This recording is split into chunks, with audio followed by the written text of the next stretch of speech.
What up? Hell yeah. Thanks for the coffee, Kevin. Yeah, no problem. Hell yeah. How's it going? Dude, pretty good. Just finished college, actually. Well, before we get into that, let's show the people your haircut. I got a haircut today. Oh, me too. Yeah. Mine's a little easier. Yeah, it feels nice. Damn. Put it off for too long. I think I saw actually online your mom posted about finishing school. Yeah, I actually just got the degree in the mail. They mail it out to you because I finished in December, so it was like a weird like wintertime graduation, so they don't have like a ceremony. Like I could go to like the graduation ceremony in May, but I'm probably not gonna, honestly. Dude, you gotta go. I might. I don't know. Why not? I don't know because it might just like take like super long just for I Dude, already have the degree, so that's it's like true. That's you know what I mean. I just like nostalgia. I'm like, yeah, go, it'd be a like, cool moment for sure, Yeah. but I don't know. I'm more hyped to just be done. What's the degree? It's a Bachelor of Science in Management.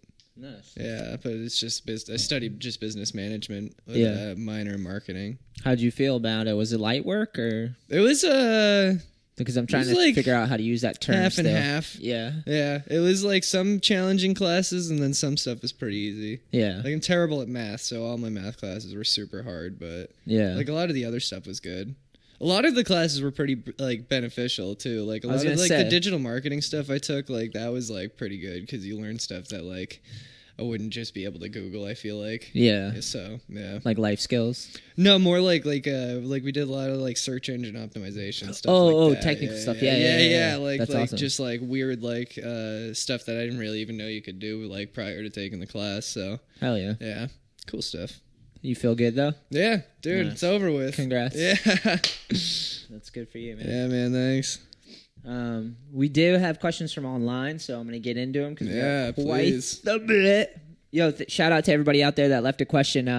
These are from Instagram and Facebook, and there were some from YouTube as well. Oh, sick. So yeah, if you're watching on YouTube or on just audio, and you want to ask a question to the show, just leave a comment. Like if you're doing the audio, go to the iTunes store and give us some stars, hook it up. But also in the comments section, if you have a question that you want to get on the show, just leave a comment in there with your question and we'll read it on the show. Yeah, that'd be sick. Because that's a win-win. You rate us on iTunes store and you leave a question and we answer it on the show.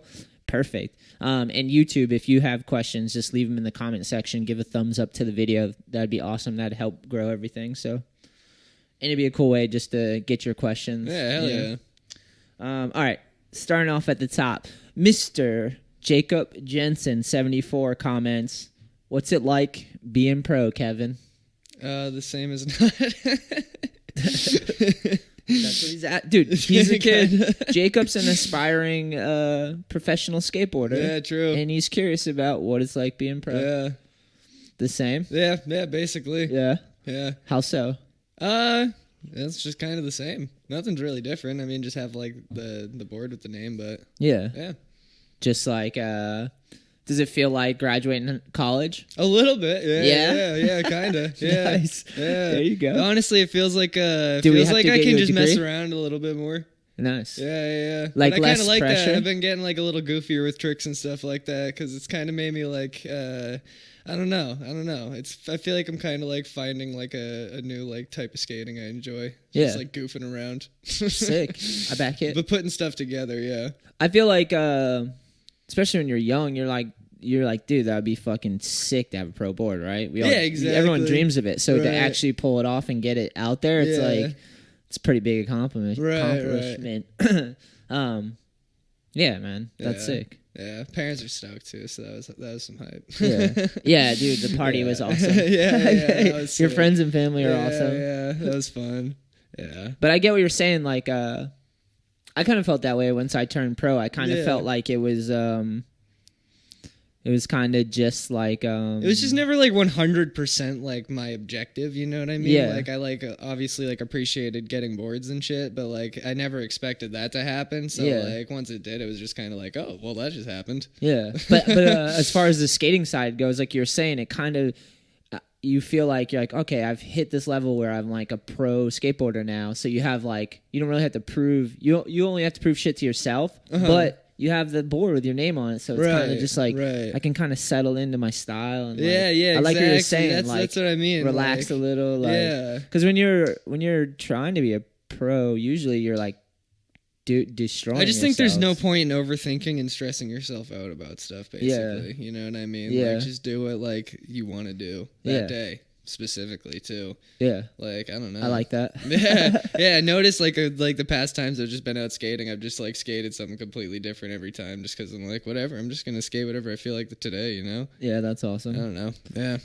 I feel like having a pro board did the same for me, though. It made me like more relaxed. I was always like insecure or just like wanted to like, maybe I want to try hard, but whatever. I was like, always was like, dude, I want to earn this board. I don't want it to just be something like given to me for free, you know? Like I want to actually have like a lot of stuff and like be as good as I imagined I could be, so I could be like all the other pros I looked up to, you know? Like all the coming up, dude, all those dudes had endless video parts, photos in every magazines. They like they put out a trail of skate content that fucking like insane. Undeniable. Where you're like, get, like the dudes are pro, and you put in a shit ton of work, dude. How many video parts? Like you just rapid fire, dude. We've had a bunch one after another.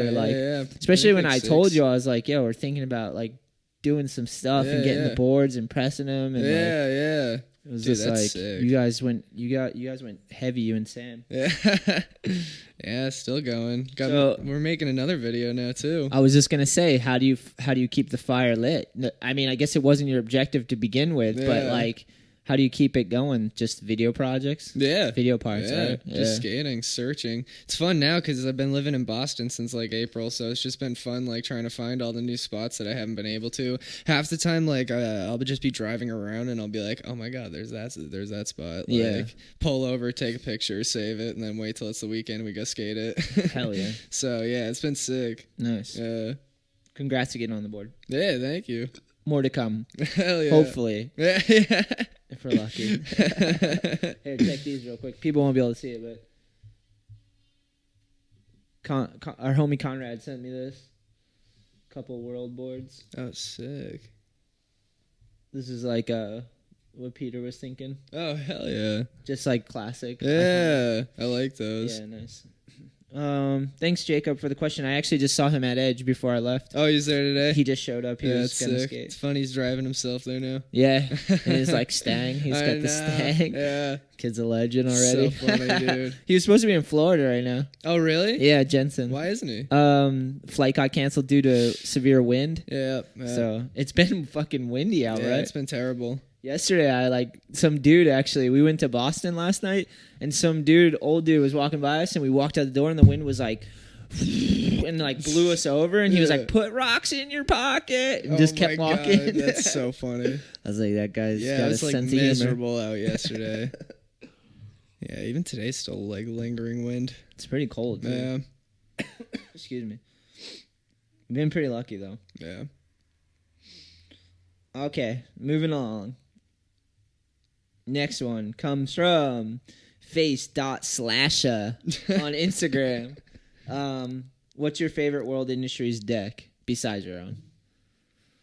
Probably the classic one. Just the classic Devilman black background, Devilman logo. Yeah. I love that board. That one's a good one. Just looks sick. Like, I don't know. And I like just the solid color boards. Yeah. That's kind of what I was showing you with those Wet Willy ones. Yeah, exactly. Flameboy Wet Willy, like iconic, simple ones. I like less is more type graphics. Hell you know what I mean?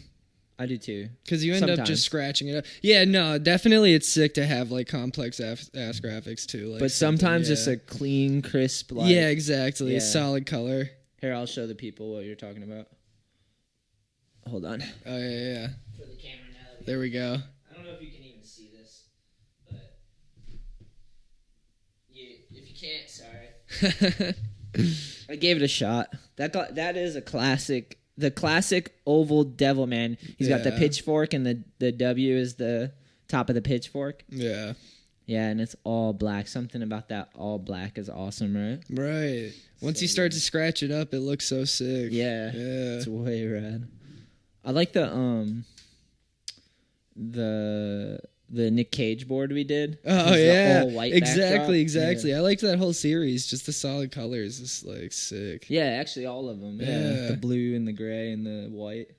Yeah, those were Face sick. Slash is Talon. Oh, that's hilarious. Yeah. Talon, why you got that for an Instagram name? Dude, because he's hilarious, dude. His Instagram, it says, "Follow me, not your dreams." Nailed it. That's amazing. Talon's like the youngest Ripper. I don't even know how old he is, do you? No idea. He's got to be like 10, 11. Yeah, probably. Dude. Yeah. He's the youngest dude on Flow on World Industries. Oh, that's amazing. I told him I'd give him his next board. That's so sick. Because he's been crushing the vlogs. Yeah. That's so funny. And he is a perfect flame boy, is he not? Oh, perfect. Yeah, for sure. Dude, that's so funny. If you go to my Instagram, I think it was on. No, if you go to World Industries Instagram, yeah, he posted on. Talon's first kickflip is right there. You can check it. And that was like he tried like 4 different sessions for like an hour, over an hour each time, and like asked me to film. And I'm like, all right, I'm in on this shit with you. Didn't get it like so many times. Upset, left, and then that day he nailed it. Dude, that's so classic. Sick. Oh, let's go. Before we move forward, I want to answer this one too. What's your favorite World Industries deck? I'll go try to think of one that's like a throwback one from back in the day. There's such classic ones. The Napa Negro one's amazing. Which one was that? The napping. Oh, Negro yeah, one. yeah, yeah. He's like yeah. sleeping in a watermelon patch. Yeah. That was the one we posted recently. And, it's he commented super on it actually. Yeah. He commented on it though. Javante Turner. Yeah. Everyone freaks out about that graphic, and it's like, it's the skater's a black guy who picked the graphic, and and the graphic is like it's meant to trigger people, and it works, you know. Like, but it's like that's why he wanted it. Yeah, they think like it's a racist thing or something, but it's like, dude, know your history, pay attention, like look at the name, like look at the board. Right. Javante Turner's. I liked those graphics too when you guys like World. Around the time when my mom owned Raza, and you guys were doing a lot of stuff like the you had the one that was like the gorilla smoking a cigar, and it like looked like really like fine like black background. That was my boy. Like, it had the big ass stogie, and it was a wartime gorilla. That's what it was. With the bandana, dude, and then that was Yanni had the board. tiger. Dude, those were all so sick. Hell yeah. We had a couple of those at Raza actually. I'm pretty sure. I love that back series. in the day. Yeah. All right, let me find this Napa Negro. Well, there's like a close up of the. Yep, I remember that. Yep. Yep. I hope you can see this on the camera. You'll have to let me know in the in the comment section on YouTube, just so I can correct it next time if you can't see it. I want to find the full graphic. I know I posted it on there before, but yeah, that graphic freaks people out, and it's like I grew up knowing that was Javante Turner's board, so I was like, this is like different time though too. Now everyone's like just quick to call it. They're so quick. Everyone wants to be a hero, and they don't even look into different times. Put their foot in their mouth. Yeah. Fucking insane. Might be the best thing we've done with World, and it's just the doodle. Oh my god, that was gnarly. I was at Peter. That one's heavy. Yeah, Peter did that. Cartoon one. It just has the Devilman's head coming out of vagina, and it says "Born Again." That was just a concept that you can do for World Industries, because World has no limits. You can literally do anything with it. Such an epic brand. Right. I don't think I'm gonna be able to find it. I know I posted the full Napa Negro board on here. Mm-hmm. Back in the day, dude, what they were doing with World was so edgy and sick, man. It's unbelievable. They like pushed the limits so far that like no one can even come close. Oh yeah, no. Yeah, and people they get shit on because they're trying to be World Industries. Yeah, exactly. It's crazy what they did. Seriously. Like the legends of the skate team and the dude Rocco and all that. I like that documentary on Hulu, that Dumb. Oh that yeah, documentary Big Brother? is really sick. Yeah, about Big Brother, and then talking about like all the different stuff they do with World and the magazine and shit like that. Dude, like the full history. Like it was like the Wild shit was West. Pretty reckless. Yeah, dude, they were like no objective at all, just other than to fucking piss people off as much as possible. They were trying to find the line. Yeah, and then cross it. Yeah, exactly. Fucked up, man. Yeah. Big Brother did a lot of shit like that. And that was all World days. I want to get a copy of Big Brother really bad. I probably have one in my closet. No way. I got to go through that. I was in some. I got a copy of Thrasher from 95. I bought it on eBay for like $10 or something. I was just scrolling looking for something else, and I saw that, and I was like, "Are you serious?" Or it was like $12, like free shipping. It was a Thrasher mag from 95. Damn, nice. The cover's Chad Muska. He's doing 5-0 down a handrail at Brooklyn Banks. Oh, dude, the bigger one? No, yeah. Oh, wait. It's the one that's like a little bit further down, not the one where the that's basketball like, court is. He comes out of the basketball court, grinds a big ass rail. That's so gnarly. Yeah, I know exactly which one. Dude, that's a good combo. $12, Musket Thrasher. Can't go wrong. There you go, boys. Can't go wrong. There you go, boys. Yep. Okay, so I said an older one. A newer world graphic. I have a couple, but I want to say my first pro board, obviously. I'm surprised. Like, you can't kind of say that. I said you couldn't say that about yours, but I was like... Was that the Rose one? Yeah, exactly. Yeah, that one's sick, too. I was just so happy to make that happen, you know? I turned pro late. Like, not late, but like, I was older. You know, I was like 20. How old are you? 23 now. I just turned 23 like a week and a half ago. I turned pro when I was like 27, 28. Yeah. Yeah. I'm like almost 30 years old skating, not pro. Right. Like, and not that it matters, you know? Right. But like, I had been working on it since I was like 16, maybe. Right. Because I started when I was like 12, 13.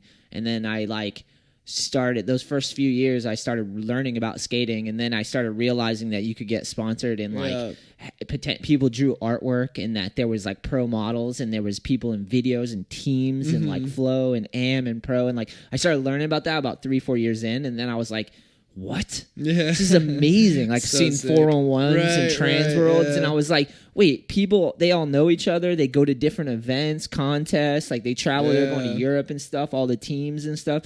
Dude, back in the day, like, DC would have, like... Dude, skateboarding used to be so fucking cool. Yeah, it's still... I mean, it is still, but, like, just the shit that used to go down back in the day. It was amazing. Like, there's, like highs and lows, you know? And it's like, I feel like right now, I could be wrong, but I feel like there was a rise in skating, and then there was another crash, like around with the markets, you know? Yeah, recession for sure. Happened, things crashed. But I feel like we're like going back up. Like, I feel like everyone's hard work and everyone's love for skating, we're all connecting now through like social media and online, and it's like we're all like, dude, how many people do you know skate right now? A lot. It's insane. We go to the edge, and it's like certain days you go, and you're like, holy shit, everybody from all over. I just went last night, and there was a bunch of skaters there that I'd never seen before. It was pretty sick. Yeah, I love when it's like that. Yeah, but it's like it goes in cycles, you know? Like, right. I feel like that's what it is. But like, dude, definitely when I was growing up, shit was popping off. Like, all those legends, they had budgets and they were traveling and they were killing it. And there was pro model shoes and boards and all that stuff. And then just like signs of the time, man.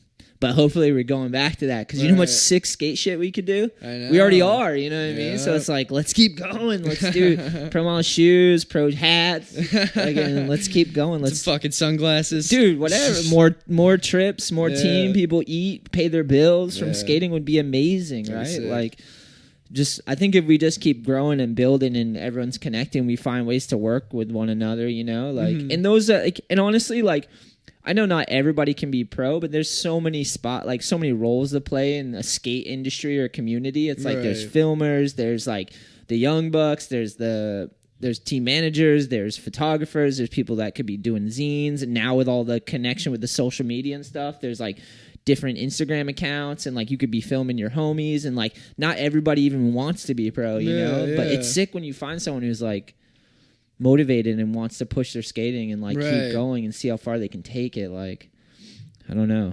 Yeah, it's sick. I want to keep doing that shit. Yeah, you guys have been killing it, dude. It's been amazing to be a part of this. And with Good Eye, like, we're gonna drop Good Eye online end of March on Transworld. So we're gonna do the homepage takeover on Transworld to release our third full length video. Yeah. But just watching you guys progress, it's been tripping me out, man. Full parts from Goonin, Derek Fukuhara, Timmy Knuth, Billy Drown, Mr. Kevin Klemme. Even though he rides for World, how do you feel about that? What? How do you feel about, like... I think it makes sense. I do too, right? Yeah. I don't really get it that often, but before I'd get, like, what are you doing? Like, some dudes ride for All I Need. We're just some not dudes... in the spot to have like a full world video at the moment. Yeah. You know what I mean? Yeah. So like, and we're all friends, and you rode for All I Need first. Right, exactly. So it makes sense. Rightfully so. Yeah, good. I'm glad that you don't feel like... Yeah, no, it just made sense to me to be in that video. It's all my friends. Yeah, Evan Mansalillo, Sam Curran, and Nick share a part, Nick Barth. Yeah. How's Nick? His foot's all right? Not really, but like rolled it. Yeah, well, he rolled the ankle real bad, and then just got to deal with it. Yeah, I don't really know where it stands, honestly. Excuse me, I'm burping. Yeah, I'll hit him up. See what's up with I'll that. throw a banana his way. Kid loves bananas. But yeah, it's definitely still pretty swollen up. It looks like. Yeah, I mean, I've been there. Yeah, fucking sucks. Yeah. You got to take like a week or two and see where it really ends up. And then if it's not there, then you got to go to the doctors and rehab. And not a good time. Not a good time. Been there, dude. So many times. Been there too many times. I've been hanging out with my homie Chloe. You met Chloe, right? The little girl. Oh, that skates? Yeah. Yeah. Really intense. Ripper. Yeah. Yeah. She's awesome. That's where the choo-choo train sticker came from. Yep. Dude, she drew a bird that I want to use now. That's sick. Yeah, it's classic, dude. She has a book, and she just sends me all these ideas for stickers and designs, and she's, like, got a pretty good eye. That's funny. Yeah. Yeah, the train came out sick. Yeah, this is the bird that I want to try to mess with. Yeah. Sick. I don't know if you can see it, but I'll show you anyways. That's funny. All right, back to the questions. Dude, also, Florida moss beard. Beautiful, KK. Oh, yeah. Dude, I couldn't help myself. I just saw that stuff all over the place. It's funny. Around the corner, I was doing the same. Not the same, but I was doing something different. Yeah. It's too fun. All right, this question comes from, I want to say, Schmikey, who actually works at Skater's Edge. All right. Have either of you ever had the passion for skateboarding drift away? If you have, how'd you reconnect? You want to take it? Yeah, not really. I feel like I've always just kind of skated steadily. Yeah. The only thing that keeps it like away is like working or like a lot of school or something. But like, yeah, still make time. Yeah. Like you've never just been like, I don't feel like skating for a long time. No way. Jeez, dude, no. I kind of knew that. After like 1 week, my legs like need to like pump a quarter pipe or something. Like if I make it to a week, then like, dude, I'm like in rough shape. Like I'm getting angry at everything super quick, and I need to like just like go fast and feel the wind in my face. Yeah. Yeah. I get that. Yeah. Even if it's just pushing down the road, it's something like, yeah. What do you think that is? Why do you think that angst builds up if you don't skate? Because I have it less, but I've worked on that. I feel like it's some sort of like human instinct thing. Yeah, like there's just like a thing you like to do, and then it just like you just kind of go with it. I don't know, because there's a lot of other people that have their own thing. You know, I have a theory. Like I see a lot of joggers and like a lot of like bike riders that like ride like super far distance. Yeah, I think the same thing. Like it's like. We could look at it and be like, what's the point? They're just like running. Yeah. But, like they're like working their whole body. Like they're engaged. That's probably how they look at us, like skating. You know what I mean? Hopefully. Yeah. Yeah. They're just like these fucking bums. Oh my God. Grow up. So unproductive. Get a job. Yeah. I have a theory. What? I feel so like I always think about people that don't have like a passion in their life. Like they don't have a thing where they can, it's like a muse where it challenges them, where it can challenge them, or it could just be something they play with, something they could be expressive with, something that's like a constant in their life. Like that's what I'm really grateful for having skateboarding, because it's kind of like my own little time to like be creative or have it's my own time to do whatever the fuck I want to do on that board. You know what I mean? And no one tells me how to do it, right? Or what to do, yeah. Or I don't even care if you think Nigel's the best fucking skateboarder in the world. Fuck you. I don't care. That's not how I like to skateboard, or that's not my idea of it. Right. It's your thing, you know. And it's like some people don't have that. All they have is this, because life in general, it wants to conform you into like conformity. You know, that's why the mainstream and all. It's like. And conformity is not necessarily a bad thing, and neither is the mainstream. It's like, but your time is your time, and it's like, if you have something like skateboarding in your life and you know how fun it is with your friends and you know what you could be doing with it, what you could do with it and where you could go and where it could take you and all the things you keep you up at night dreaming about, and you don't get to do that for a while, and then the physical aspect is addicting because like you're used to getting your heart going, breaking a sweat, like feeling alive, doing it however exactly you want to do it with your time. But like life will just take your time and like make you work for other people and do other things and suck up. We have responsibilities. That's part of life, you know, and it's like there's a balance in there because you don't want to be slaving away doing something you hate all the time for something you could care less about. But you also like, we owe a certain amount of work, you know, so should be working and like accumulating an income and like you got to pull your weight. Exactly. There's a lot of dudes out there, like not just in skating but music. Think about musicians or artists that are like starving artists that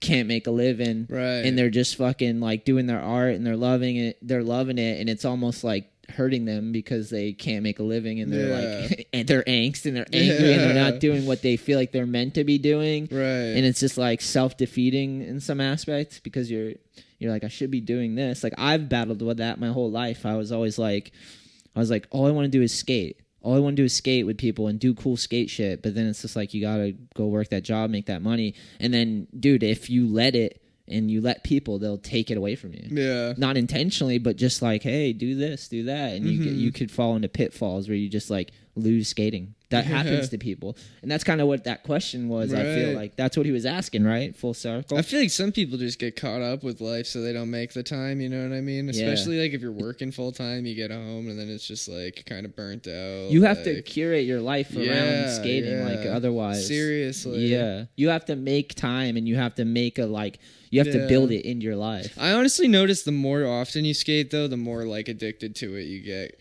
Because that kind of happened because I've been working full time the past couple weeks, like taking over, like filling in and stuff at my job, and like it was starting to happen where I'd like go through like the Monday through Friday and like be too burnt out to skate or something, and then skate like all day Saturday, Sunday. So then like when Monday comes around, I'm like a zombie.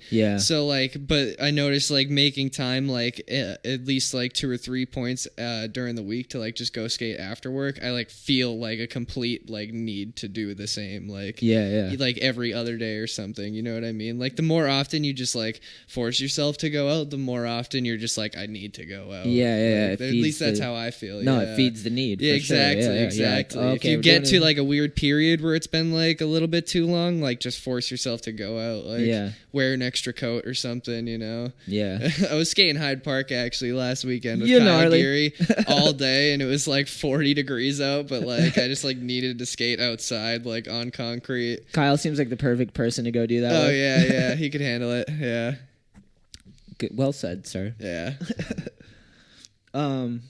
All right, just to recap the question, have either of you had the passion for skateboarding drift away? If you have, how do you reconnect? I've never had it happen either, really. I just always need to. I'm like you. I'm like itching to get out there, and even if I can't, like I'm 37 and going on 38. Poor me, lucky me, right? I made it this far. True. But I have noticed, like physically, I'm like, can't do the same things. There's heights, you know, like I used to skate a lot of big rails, and now I have to like literally look at that and go, I almost have to let go of those like 16 stair rails. And it's fair, it's like fun, but that's why I'm happy I did it when I was younger and got out alive, and like I just have to adjust my skating. I'm gonna become a Manny skater, people. Get ready for it. I'm not that good at Manny's. You just wait. I'm not that good at Manny's. Yeah, I don't know. We might be the wrong two guys to ask that question. But I could see it happen. I could definitely see it happening, you know? To someone, you know? Oh, yeah. But I don't know. All right. Angius Marie. I don't know if I said that right, but how do you feel about skateboarding as an Olympic sport? Lame. Care to elaborate? I don't know. It's just like... I'm not going to judge you either way, but in this moment, at this time, in your life, how do you feel? You said lame, so like, what's lame about it? I don't know. You're in a safe zone, Kevin. Yeah, I don't know. You're not going to trigger me. No, I'm just trying to like think of the right way to describe it. I guess it's just like it's like unnecessary. You know what I mean? It's like it's skateboarding. Keep it out of the Olympics. Keep like your javelin and pole vaulting and shit. That's what the Olympics is to me. You know what I mean? I get that. I thought even snowboarding's kind of pushing it because it's like I don't know. Like I kind of think of snowboarding too. You'd think they'd have their own thing that's like way cooler than the Olympics, which I'm sure they probably do. But yeah, definitely skateboarding is. It just seems unnecessary. Yeah. So that's why I think it's a little lame. It's just they need skateboarding more than we need the Olympics. Right. Yeah. Exactly. Skateboarding is sick enough. That's why. Dude, that's an amazing way to put it. Like they just want to reel in skateboarding because they want a really younger crowd into watching the Olympics. Yeah. They added like parkour and like surfing. I'm pretty sure too. Oh shit. Yeah. Parkour. So like I don't know. They're probably just trying to draw bigger crowds. I think it's unnecessary. Maybe some people might like think skateboarding's like a little like bit more legit. Like the people that look at it like a toy. You know what I mean? Yeah. I think it might benefit in the sense that they'll look at it a little bit more serious, but other than that, it's like. And who cares if they look at it like it's like. Yeah, that's the thing. You should not give a shit what anyone thinks, regardless of like you want to skateboard. You know what I mean? Yeah. So like it kind of I don't know. Yeah, it's one of those questions. The good things that could come from it, you shouldn't even care about. Yeah, and it's gonna go to the people that are willing to like play. Yeah, the it's game just gonna be more Monster Energy sponsors and fucking Nike SB of ruling the world. Dude, I seen the outfits. Yeah, did you see them? Oh no, I didn't. Oh, let me pull them up. Let me pull them up. I'll put the links. Spandex? I'll put the link in the description. So if you guys want to see the U.S. Olympic team. Man. I did see the team though. I forget who. I just remember like I think Zion's in there for like the park one. So yeah, what's the difference? Oh, park and street. They do park and street. It's not street though. I remember this from when we first looked it up. Like when we like back when I was doing the internship for you. We looked up what they were gonna do, and it's like a park course, like transition, and then like a street course. Here you go. I'm looking it up. Skateboarding uniforms for 2020. Nike designed them because they're the sponsor. Apparently, only one sponsor or something. Wait, that's it? Yeah, it's like they're like button up, kind of like. Oh my God! Look at is that Brazil? It's like swishy clothes. I don't know. Like, what do you think of this? It does not look comfortable to skate in. She has on a onesie. What is that? So weird, dude. All right, Kevin. What? All right, so the Olympics. They look like a soccer team. Yeah. But like not even the soccer team when they're on the course. Yeah. When they're going on the plane kind of. Yeah. Like they like swishies on or something. Jeez, dude. All right. Let's go in a little deeper on the Olympics thing. So let's look up the Olympics team. Skate team. Yeah, they announced it. I'm pretty sure that it's like all online. How do you feel about these people that are gonna be in the Olympics? Do you feel like are you stoked for them? Like, I mean, if they think it's cool, then like let them have that's it. Cool. Yeah, sure. I mean, if like, that's are you do. so anti that you're like it shouldn't exist, or are you like it's just not my thing? I think I just stand more at I don't really care. Yeah, you know what I mean. Like, it's not going to change how I look at skateboarding, so I don't really care. Yeah, you know. Yeah. Well said. Yeah, that's where I was digging. Because some people like I don't know. Because I feel like you're pretty. If they want to set their goal and do that, whatever they can be. They can go ahead and be their little skateboard athlete. I don't give a shit. Whatever. Only 16 out of the bazillion of people skating are going to be in the Olympics. Yeah. Exactly. Another amazing way to put it. And that's what pissed me off about. If we go back to a podcast with Jake Dooley, where he's saying Nigel's the greatest skateboarder to him, and that I was wrong that he wasn't. What pissed me off about that is like, yeah, he's the greatest if you think adding up numbers for tricks and scoring someone is like the greatest thing to do ever, and that makes him the best ever. If you like judging and like saying someone's the best, then yeah, you can have your top dog. Yeah. But to me, skateboarding, there's so much more nuance and so many different ways and expressive styles that you could do that don't involve competition, don't involve being the littest motherfucker alive. Impressing. Like, it's that's where I get mad about the mainstream and the Olympics thing, is because it's conformity. So it's like, do you think that there's going to be schools full of skateboarders, coach and training? And I ask this knowing that I teach skateboard lessons like on the weekends. I don't look at it like I'm coaching anyone. I just look at it more as a mentorship, because I like all these kids and I just want them to come to the park. Right. But I am sort of coaching in the sense that I'm just trying to find. It's like when your filmer's like being supportive. But you're not sitting there like, all right, we're gonna get you into the Olympics someday. You gotta just work hard, train hard, and we'll get Nike and a Gatorade sponsorship. And here's you'll be set. Here's your orange peel. Kid. You're just like, okay, this is how you ride around the park. Here's a mouthpiece. Yeah. But like, people are into that, dude. There's gonna be that version of skating. It's going like. Do you think I know. As soon as you said that, I just thought about like an Olympic training course, but it's just like all skateboarders in like a gym. They're doing like different like agility exercises and stuff. It's a bunch of Billy Drowns stretching. That's ridiculous. I mean, hey, I guess some people will do it. It'll be interesting, I guess. It's gonna be fun to watch, and it's gonna be really fun to watch while we're podcasting. That would be funny. I want to do a really good job announcing, because I'm excited to like. I like sports on some level when it has nothing to do with skating. Right. So what I'm gonna try to do is when I watch Street League, is I try to detach myself and look at it as a sport. Agreed. And then I can't wait, because the stats are going to get hilarious. That's so funny. Like, he missed his 613th People are going to have like kickflip. fans are like, oh yeah, Nigel, he's not really doing great this season. I think next time he'll really have it. The greatest alive. They want to be the Jordan. That's how it's going to go, dude. Yeah, I know. Oh my god. Oh god. It's gonna be a weird future. It's so uncomfortable. That or it's just gonna like totally not do well at all in their viewing, because I think like a bunch of people are gonna watch it, but actually no skateboarders gonna watch it, and then they're gonna they'll watch it. They'll watch it. They'll watch it. 'Cause skateboarders are the best, whether they're in the Olympics or not. Skateboarders can be the best at times. Yeah. They just need to like. Yeah, I don't know. Fuck. All right, here. I'll read a little more. 16 skaters confirmed. I'm butchering every word today, too. Sorry, people out there. Thanks for the coffee. U.S. Skateboarding has today confirmed the 16 skateboarders will represent their nation in Olympic qualifying ahead of Tokyo 2020 Olympic Games.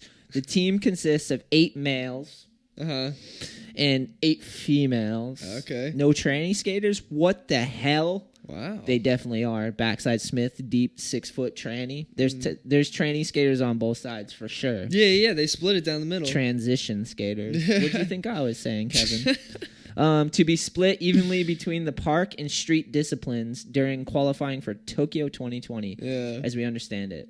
There's no guarantee any of these skaters will compete in the Olympics, as they are still need to qualify through their street league and park series ranking depending on discipline. Perfect reaction. Sorry. But is that the way into the schools right there? Because now they have to have contest series and stuff. There's gonna be, dude, who knows? It's gonna be so. That's what the thing is. Like, I'm fine with that whole side of skating where there's coaches and training facilities and shit. But that sounds a little too weird. Yeah, but like, when I think about it, I'm like, that seems like it would ruin like a certain. That's not like the spirit of skateboarding. Yeah, it would ruin skating. You know what I mean? Yeah. Like, think of other sports. Like, I feel like kids like playing football. It doesn't have the same spirit as like a group of friends going out skating. Cause, like, they just work to like do better when they're like supervised and like padded up and like in this big people out legitimate arena or whatever. Yep. Or like, you know what I mean? Skateboarding, you can just like go do whatever. Yeah. Progress as much as you want. Like, I don't know. I'm trying to think about it because it's a different spirit. It's not like I don't know. It's not like a sport, you know? There's going to be rec teams of skating because you know how there's like recreational soccer teams, recreational basketball teams. Yeah. Imagine a rec team of skateboarders are like, we're not going to make the Olympics. It should never happen. But we want to have a... Fucking weird, man. That is why people who skateboard, because they didn't want to do any of that bullshit. Yeah. At least that's why I definitely did. I feel like more people definitely skate because it's an outlet, because it's expressive, because they can have style. I feel like I was always naturally into it's fun. Like riding bikes and like dirt biking and skating, like just stuff that had wheels and stuff like that. And I definitely always hated like team sports. Yeah. I played football in middle school for like 1.5 years. I remember after like halfway through the second season, I was trying to do a tray flip actually at Middleborough Skate Park. I was coming super close and I had to go to football practice and I was like, nah, fuck that. I quit. I just quit football on the spot so I could stick. Coach is like, where's Kevin? We need him. Park. Dude, yeah, no. We're going to take him off the bench I'm this over game. This bullshit, yeah. He's not showing up, coach. Yeah. Kevin said, "Suck it." Dude, seriously though, like it's all fuck coming that. though. Everything we envision that's a nightmare about skating is already coming, and probably has already happened. Like, imagine a kid has to stop playing football with his friends so he can go to skateboard practice. Yeah. He's like, I just want to throw the pigskin around, bro. Oh man, see, that's why I think like skateboarding is not like a sport, because like I'd have to end skateboarding to like go to like a sport practice. And then I'd hate the sport because I couldn't be skateboarding. Yeah, because you couldn't just be doing what you wanted. Yeah. I get that. Yep. There's like, I was gonna say there'll have to be like leagues, but there's already street league. There's gonna be more contests popping up. They make park league. Yeah, but dude, there's Olympics only every 4 years. Yeah. But I guess every season they already do it. Like street league dudes train. The problem with contests is like if you're gonna do the contest, you almost can't be doing all the other fun shit that skating, like the street skating and beating yourself up. You gotta have like coach massaging your thighs, right, and stretching you out. Red Bull ice tank. You gotta be you gotta be eating really good, and like you can't take too much risk until you're on the course, right? Because you have to get it while like NBC and whoever's like filming you. You know, yeah. There's so many ways nowadays to build cool skateboarding shit without like anyone telling you how to do it and adding up points. Like you and your homies could form a crew and like create a YouTube channel or a podcast, start a brand, and like have your own skate world and include everyone in it, and do all the trips and like work at it and figure it out. And that's very seldom. Like that's not even competition. It's like self competition. Right, we all film video parts, try to do our best parts, work together like Voltron to promote boards and sell them, and like you know what I mean. That doesn't have anything to do with like coaches and shit, right? And we can do that because we have phones and technology and shit. Yeah, you know exactly. I mean? Sports needs us more than we need sports. Like, exactly. They're lucky to have skateboarding. All right, men's street: Chris Jocelyn, Louis Lopez, Nyjah Houston, and Jagger Eaton. Sorry, Jagger. Is it Jagger? I think so. Jagger Eaton. Is he? Did he kickflip back lip that down rail? No, that was Alex Midler. Oh, that was Alex. Alex was so good. Fucked. Men's park: Zion Wright, Alex. Not gonna pronounce that one. Sorgente. Sorgente. I think it is. Sorgente. Tom Shar and Tristan Rennie. Women's street: Lacey Baker, Alexis Sablon, Jen Soto, and Maria Duran. Women's park: Jordan Barat, Nicole House, Bryce Wetstein, Brighton Zuner. That was a good try. You gave it your best. Notable absentees include Mark Succi. Wait, what do you mean? Absentees.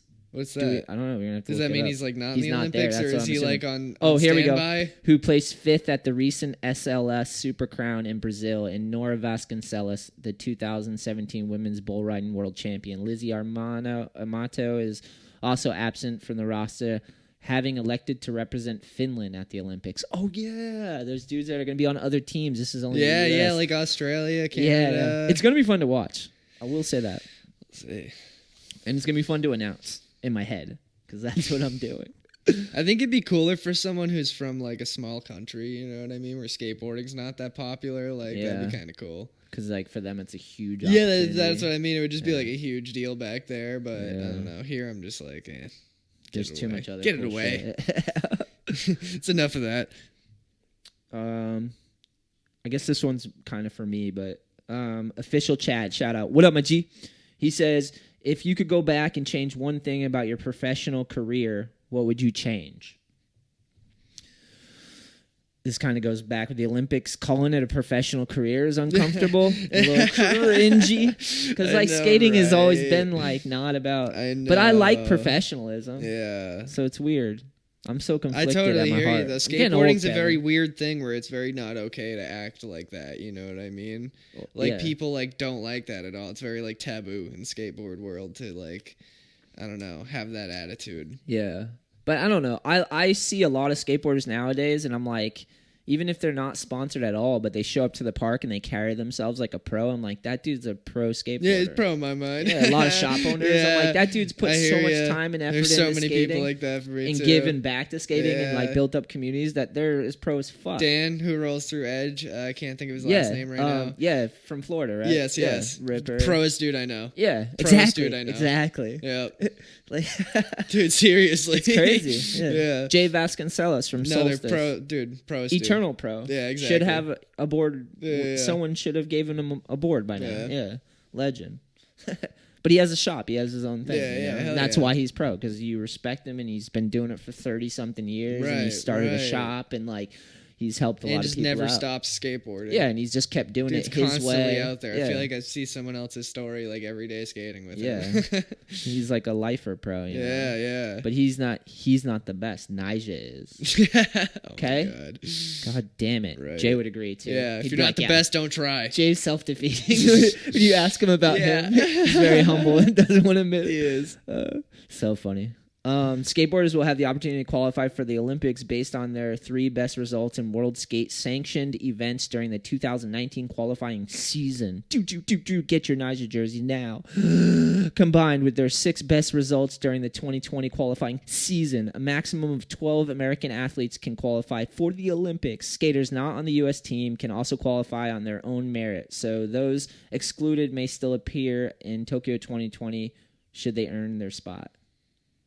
Weird. Do you get paid if you win? I don't even think they pay the athletes. I think it's just you just like, get a medal. I think you get a medal, and you get to say like you get like you're an Olympic athlete. The clout that you beat everybody in the world, and then Cheetos. You're on top of the world. Congratulations. Yeah, whatever. Like, what's that movie? Talladega Nights. Yeah, it's like the high rise, and you got the bitch, and you're like the badass wife, and you got the kids, and like you got all the patches with all the sponsors, and then like one crash, and you think you're on fire. Yeah. I'm on fire. You're not on Put fire, out Kevin. the invisible fire. Receive me, Oprah. Kevin, you're not on fire, Dude, that movie's fucking amazing. And then it's just like getting back to riding for the love, bro. Yeah, right? legit. His bud steals his I don't chick think and this his fake Newton sponsors. sticker across my windshield is the safest option. I do love Fig Newtons, though. Yeah. Kevin, I steal your whole chick in your life and get your sponsors. I know, right? Your best friend, you know, like yeah, dude. You're like, dude, what just happened? Of that movie. There's a lot that people can learn from watching Talladega Nights. There's a French dude that breaks my arm. Yeah. It's so funny. That movie's good.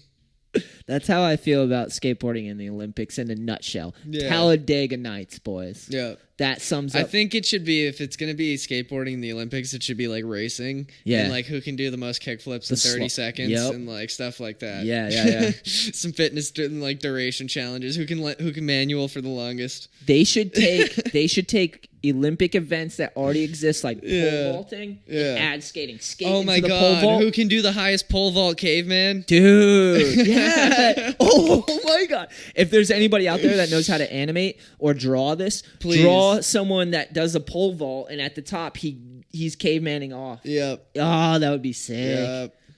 Instead of a padded landing, it's just a bank ramp. Yeah. We're doing God's work right now. You're welcome. We're figuring it out for them. You're welcome, Olympics Commission. Yeah, you should hire us. Give us that Dorito sponsor. Jeez. That's the thing, though. Like, I'm going to be 100% honest. If I was really good under pressure and at a contest and I didn't mind it, and someone was like, came up to me like Heinz Ketchup and was like, hey, we want to pay you to be in the Olympics because you're going to be top 3 podium, and I didn't mind it, I'd fucking do it. So good for the people that can do it. Skate for Heinz Ketchup. Yeah, but I don't think like the Olympics or some street league can fucking change what skateboarding is to bazillions of people. Like, I don't think it can't hurt us because we're already so strong. Like, that's so what I mean. Like, it's not going to change my world of skating. Yeah, you know? they need us. Like, it's just a bunch of people conspiring to make something so they can add up points and numbers. Right, and that's fine. Like, go for it. There's people that love that, but skating's so much more nuanced and complex than what you guys can offer it in general. Right.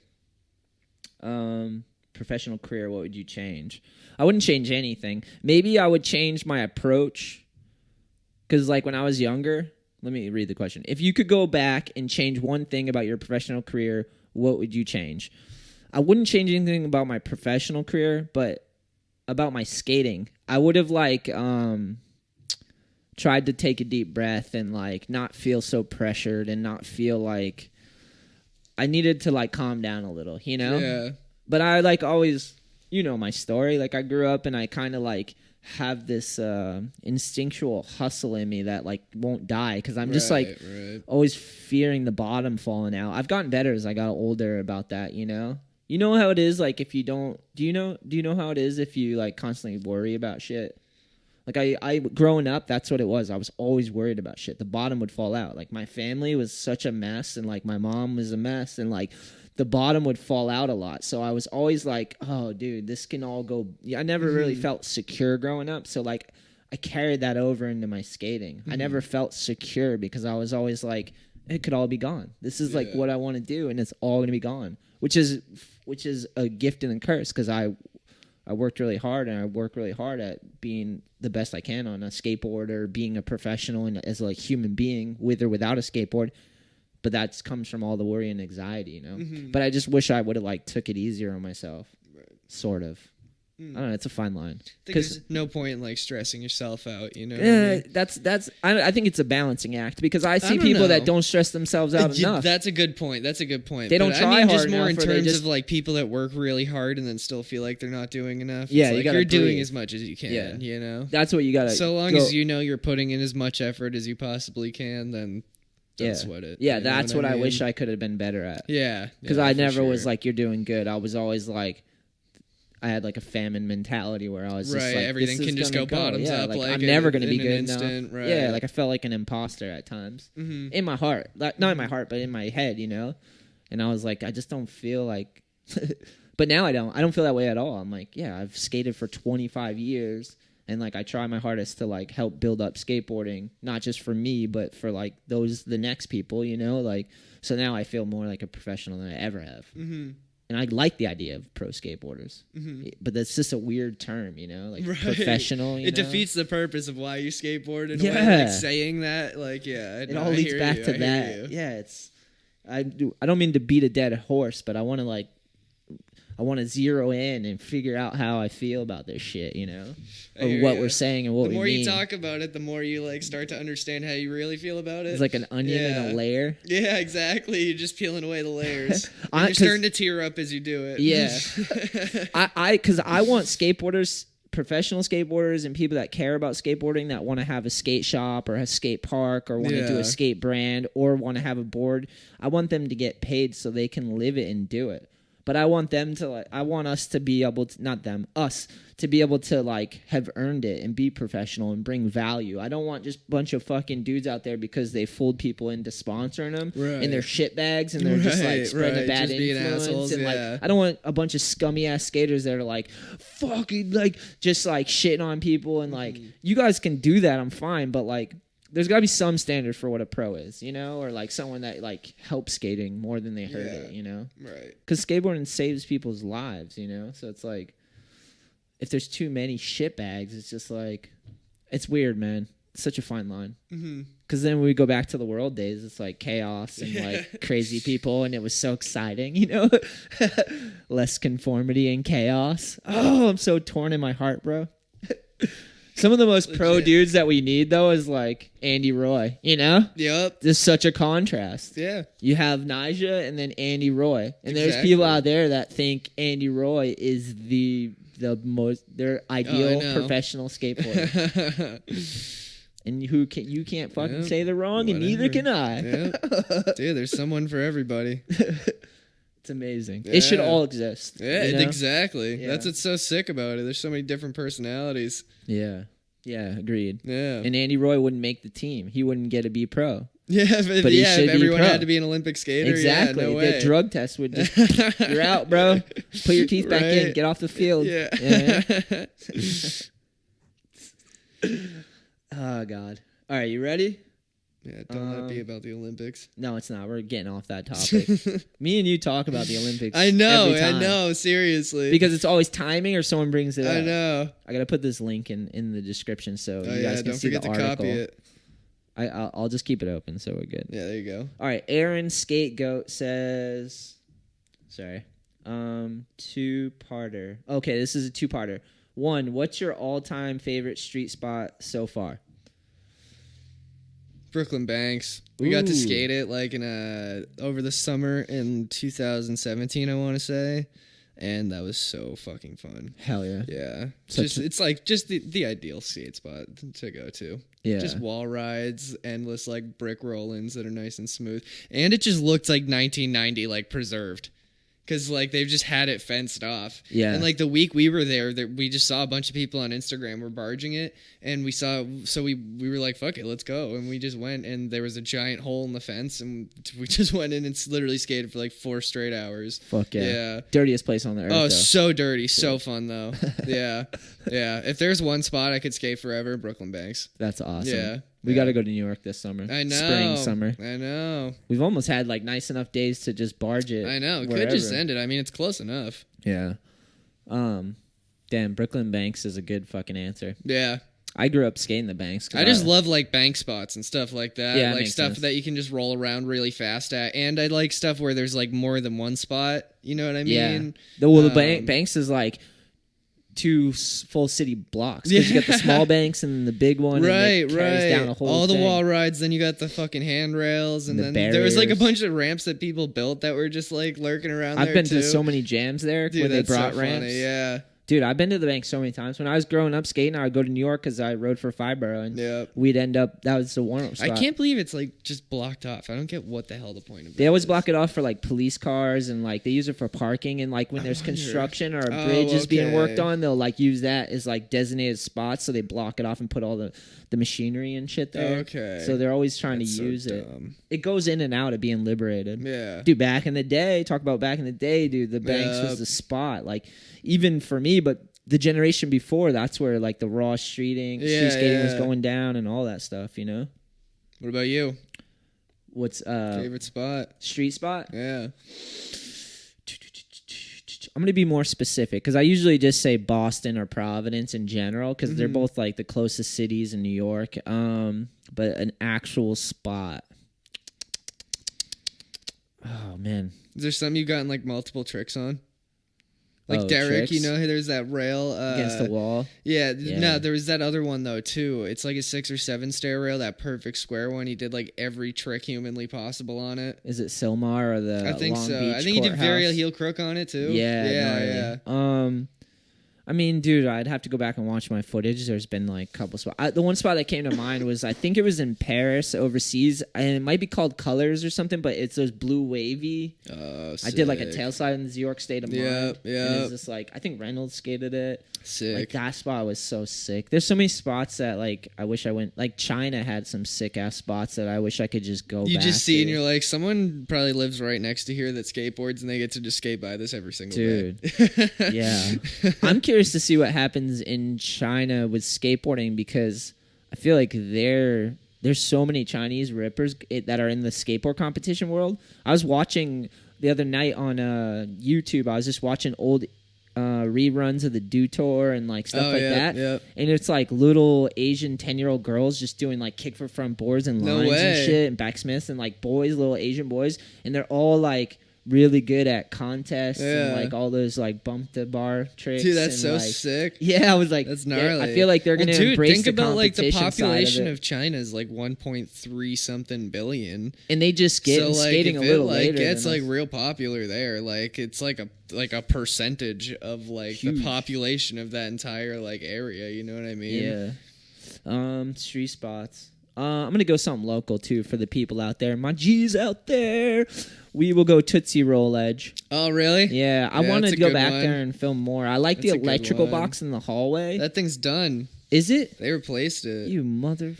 It's like, I don't know what the fuck they did. Like, I think it's a different electrical box now, but it's like way taller. Oh, okay. Yeah, it's like this tall now. You got legs. Stared at that thing. That thing is not... Okay. Not about it. Second part of Aaron's question is best park you've been to, Edge not included. So, indoor park or outdoor park, I guess. Doesn't matter. He said he referenced Edge, so thinking indoor, but doesn't matter. Park in general. I don't know. Because, see, I feel like the better the park is, the more bored I get. You know what I mean? Does that make any sense? Keep like, going. Think of something like Nashua, where Yeah. it's like all these like very specific obstacles that you could kind of just do your like one trick on, and then like you can't really like session it. Yeah. Like I kind of lately been liking shittier parks. Nice. Yeah. More DIY shit. Yeah, kind of like that. Yeah. Yeah. If I had to say like what a favorite park I've been to was though. I think parks are fun if you go with the crew and we're gonna go like make an edit at the park. That's like my favorite. My favorite thing is to go to a park with all you guys and know that I'm gonna film a lot, but I'm also gonna skate it. Yeah. But and we'll make like a sick edit. Because I'm like, then the park to me is something like, it's not like we're just going to like a contrived place to skate, you know? They're all different and fun, but like if we go and we're going to make an edit, it's like a memory. It's like, that park's sick and we had a good time. You know what? Like, I think that probably my favorite, I don't know if I just can't think of anything else, but Willimantic. I like a lot. That's a good one. Just like how it's like right on the river and there's like trees in the middle of the park. It doesn't feel like it feels like it's just built around the woods that it's in. And it doesn't feel like one of those big like public parks. It doesn't feel like a stadium. There's a bunch of shit you can just skate like individually, or you can just drop in once and hit the entire park. And all the graffiti's epic. It's like big drawn shit. Right. Like, remember, dude, I miss Rad. Rad was sick like fun. that too. It wasn't perfect. It was hard to skate. Rad was a fun house. Yeah, and it was so much art and like colors, and you're just like, this is how it should be in there, you know? Yeah, it was a good time. Felt like a skater-owned park, you know what I mean? Yeah. Just like the amount of shit they'd put up and change and like always throwing events and stuff. It was a good time. I liked Red. Dude, Hive just recently. Hive looks insane. I want to go back. Holy shit. But it's still cold, so we might have to make a trip out there. I know. That dude. What the fuck? How crazy does that look now with looks like all awesome. the new paint and they built a couple new obstacles and shit? Yeah, it looks dude, fun. It looks so good. I'm excited. Shout out Charlie at the Hive in dude, New London, Charlie Connecticut. The on G. Dude, I wonder how many years it's been open now. The park? Yeah. Probably like one, right? Here, let's try and call Charlie real quick. Put him on the podcast. Call him in. He was on the podcast back in the day. I got to get him back on because like it's been a long time. But look. Oh! He might have just gotten off the phone. Hold on. Charlie, that was so goddamn fast. Give it a couple seconds. That was like he knew. He's like, oh.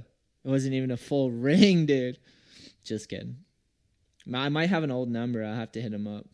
Here, I'll try one more time. He might have his phone off. That's what I'm thinking. Yeah, just going straight to voicemail. I want to find out how long the Hive's been around. The shop has been around for a long ass time. I'm trying to think of like how long the park's been open though. The park's still pretty new. Yeah, I feel like it's only been like 2 years or something. If that. I want to know because it's pretty amazing when someone can open a park and keep it going. Oh, and, like, yeah. It seems like it's not that easy of a It's just thing a good to do. setup there, too, though, too. Yeah. Like, you can just kind of hit a bunch of different shit. All right. Got something for everybody. Moving right along.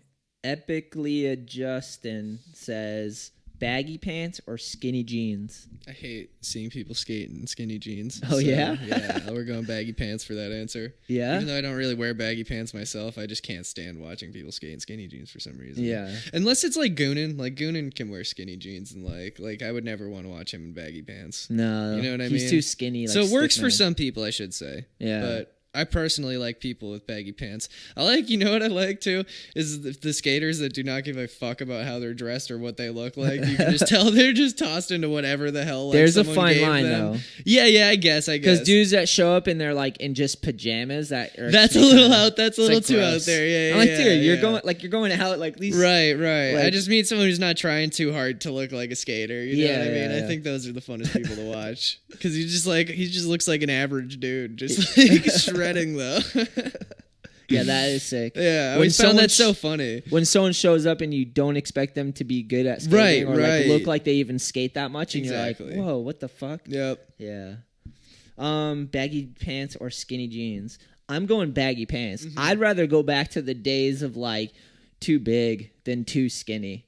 I don't want to go on either ends of the extreme. You know what I hate is the skinny jeans and poofy shoes. Oh, That God. is like, there's nothing worse. God. Stop with that shit. No one really does that anymore, but thank God The no one tight does that jeans and the anymore. big poofy pants shoes. Yeah, it's like looks too like Bobby's World almost or something. Yeah, skinny jeans. I mean, Yeah, I like what you said. It depends on the person. Yeah. Goonan, think of like Dylan Ryder if he was ever to wear like fits, you know what I mean? Like he used to wear baggy shit. Yeah, but like in his later days when he was like neater, you wouldn't like baggy pants don't work on you. No, he looks good like more he did. fancy like or depends on I shouldn't say fancy, but like I don't know. Stylish. A little more proper, Yeah, you got like your fit too. Yeah, exactly. Yeah. Depends on the person for right. sure. There's ways to pull off both. Mm-hmm. The extremes are weird though. Too tight is weird. Too baggy is weird. Like that Rob. Shout out Rob Welsh, legend. Yeah. Did you see? Someone like made a meme of his switch crook down this hub at Tampa, and he has the biggest ass clothes, like the jersey. Wait, was that like the American flag thing? Yeah, they said the Olympics. The Olympics uniform, yeah. But it was just a Photoshop. Dude, that was so funny. But that would be a better uniform if it was all baggy. It'd be so funny. 100%. Bunch of fucking thugs out there. Yeah. It'd be sick, dude. Let's go. Aaron Boyle. Will there be a skate park in Plainville or thereabouts? That's directed towards me.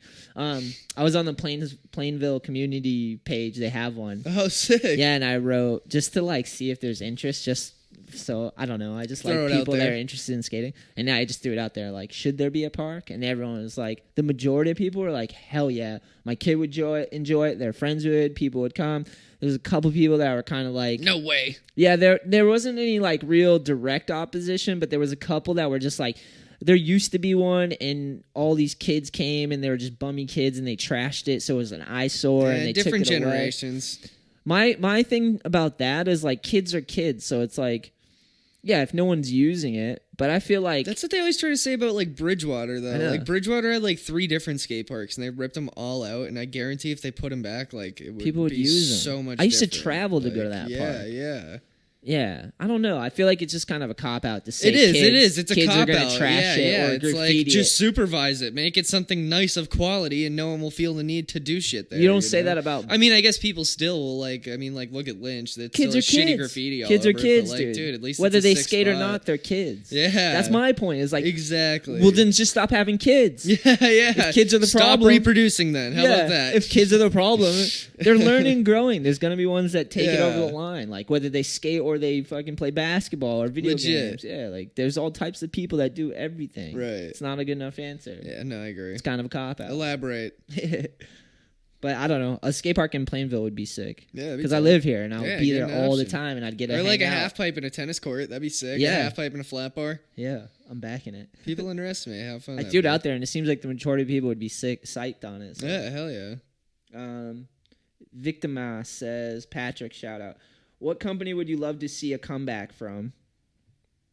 He says, mine would be Supernaut. Love those boards and skaters. Supernaut, do you remember Supernaut? No. Sick-ass company. Back in the day, it was like kind of a hippie Rasta feel. Oh, okay. Like hippie, it had like, I might be wrong, but like Matt Rodriguez, Matt Pales, a bunch of earthy, crunchy dudes that ripped with like sick style. Like, and it was like the company Supernaut was kind of had that image too. Kind of like iPath. Yeah, like that feel, but everyone on the team kind of fit in. That'd be one, way. Honestly. iPath would be sick to have a comeback. Are they not around anymore? Not really. I don't think so. I mean, I came across their Instagram. It could just be like one of those things that's just in somebody random's hands now. Let's look at it. Let's look at it. iPath.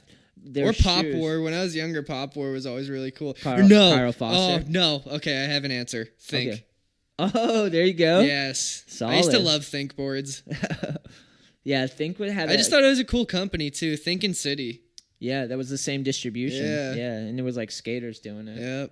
Adventure or Hubba. And like Hubba, yeah, that was all the same thing. Hubba's not around anymore, right? No, but that was the same distribution. I think it was Street Corner distribution, maybe. Yep. Or, is that what it was? Street Corner. I think so. I can't find a website for iPath. It's got to be something like that. Street Corner. I'll try Instagram. I think it was Street Corner. Why does that not sound right? But it like does. I'll look it up. Street Corner. Yeah, look it up. Corner. All those brands were so sick. Yeah, it's because skateboarders were doing it. Didn't Pachinski used to ride for that? Yep, he rode for Danny Think. Funzalita. Yeah, Think Skateboard, new distribution, Street Corner distribution. That was like back in, this is an old article, obviously, xgames.com. Let me see. Let me look at it. What else was sick back in the day? Here's the page for it. I feel like when I was in 3rd grade, I used to just draw like skateboarding logos on paper. Yeah, me like too. as many as I could think of. Maybe there's a Wikipedia page. What else for Street Corner? There should be. What are you talking about? Brands though? Audio. Yeah, I remember Audio. I want them all back.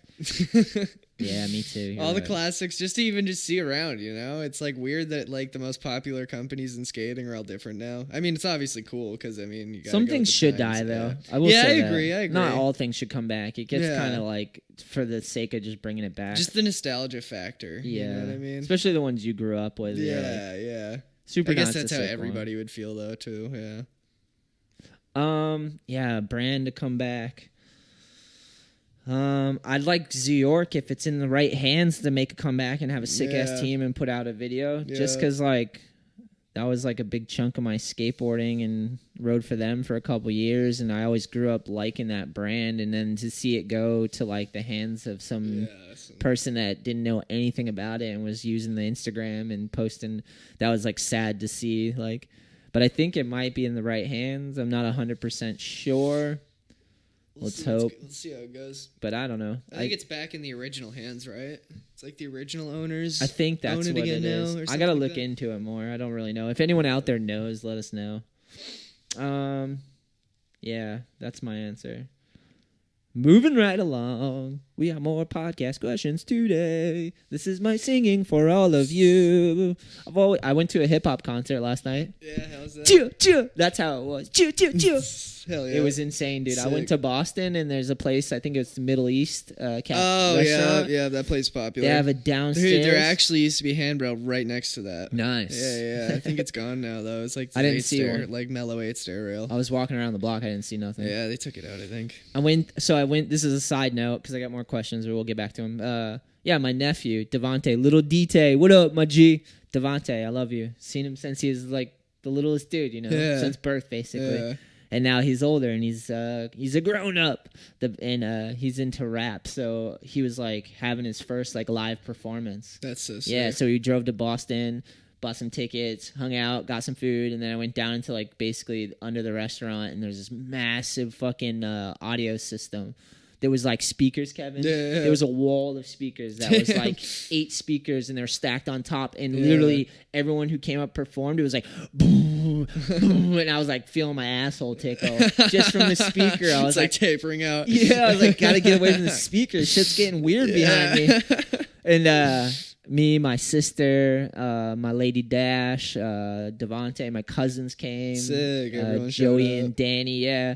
And it was crazy to see because, like, I haven't been to, like, a hip-hop concert in a while or a rap concert, but it was really fun to see. There was, like, some dude there that, like, looked like, who's that famous guy that has all the awards? He's, like, a rapper, face tats, Post Malone. Oh, okay. There was one there that looked, you could tell he was just, like, dressing. He had face tats just really like wanted to be Post Malone. Yeah, he was, like, a clone of him. Oh, that's so funny. And he was just like, I guess he performed, but I missed it. But he was just, seemed like he was wasted, and he was just like, him and his girl were taking like 10 selfies. Yeah. And we were just watching. Some lady came over. Wait, did you take a video of him? Yeah. I saw that. There was all different types of people. There was like a bunch of like little white kids that went up and did their thing. I was like, this is kind of sick. Like holding it down in a hip hop concert, being brave. Yeah, everyone, dude, that's sick. How many people performed? It was like 10, 12 people. Okay. And it was all different ethnicities and like everything. Sick. It was sick. I didn't know what I was getting into. I was like, but it was a lot of young people that were trying out for their first time. And there was like this one dude, I can't remember his name, maybe Bougie something. He was like the seasoned dude. You could tell he like had performed a bunch and like he came on, killed it. And then like a bunch of first timers, but they did a pretty good job. There was a couple there I was like, I feel like they have him come out, get everyone fired up, yeah, and then have everyone like they did. He was like the sleeper. There's They're science to it. Yeah, they brought out like their favorite skater in the area or something, like to stoke the session. Yeah, but it was sick, man. It was like a lot of the music sounded the same. It's just kind of like, but it's like there's some talent. Like people were killing it. Like. I'm excited. I was happy for Devontae because I was a little nervous. Like, I've only seen him online perform. I never seen him, like, in person, like, go up on stage. I'm like, yo, the kid's got balls on him, you know? I know, dude. He's not afraid. Like, dude, that shit is not... I can't even give presentations in school, like, without shaking. Yeah. So, like, I can't imagine going in front of a stage of people and doing that. Dude, that's what I was like. Yeah. He was, like, one of the last performers or later in the night, and I was like, whoa. Gotta be brave to do that shit, seriously. He was cool as a cucumber. And then he got up there and he just like he said what he said and did his thing, and I was like, hell yeah, this is sick. That's so sick. Yeah, it was a good night, man. I'm fucking tired though. I was telling you, so just a little too much information for you guys, but I was walking my dogs out front because it's freezing, and Emma's like got short hair, and whenever she's done going to the bathroom, she wants to run back to the door, and I was like, all right, let's run. I'm running. It's dark, dude. The bush near my door, right in my eye, dude. I thought I was gonna poke my eye out with a stick. Oh my god! Boom! I'm like, oh, blinded. Like, oh, I feel like there's a tree in my eye. You know? Yeah. Get inside. I'm like, can't see. So, and then I bit my lip like earlier in the day. So I bit my lip, poked my eye. Then I went to a rap concert and had some drinks because that's what you have to do. Yep. So today I'm just like, had a skate lesson at 9 in the morning and just rough. Yeah. But luckily I was like, I showed up. I'm like, you got to get it together. Like, and I didn't drink that much, but just enough with like poking myself in the eye and shit. I felt run down. But yeah, it was a good day, man. That's sick. But yeah, my eye's still sore, people. Don't poke your eye out. That's so funny. But so proud of Devontae, Too excited dude. running in. Yeah, it's cool to me because I was like thinking about like it's cool to see my sister's son have the ability and like the confidence and like the to be able to just try out something and go up on stage. As kids, and, like, you ever think you'd be going to like her kid's concert? You know what I mean? Yeah. Like I talk a little bit about my family, but like we've had like some heavy burdens growing up just because like my dad was in a gang, my mom was like had substance abuse, and like for my sister, she like had issues because of that. I had issues because of that. Like luckily for me, I found skating and I like focused on that, and that kept me sane, and I found it, you know. But there's a lot of people that go through like trauma and like it passes down, and you're too busy dealing with survival and being in survival mode that you can't even focus on something like creating like a persona or art or like doing something else because you're dealing with other shit, you know. There's a lot of people out there that have that situation where they can't even focus on creating something because they're still stuck in negativity and bullshit and dealing with burdens, you know. Especially when it comes to broken families, it's like it's hard to focus. But sometimes those things save your life. You latch onto something and it pulls you away from all that shit, you know.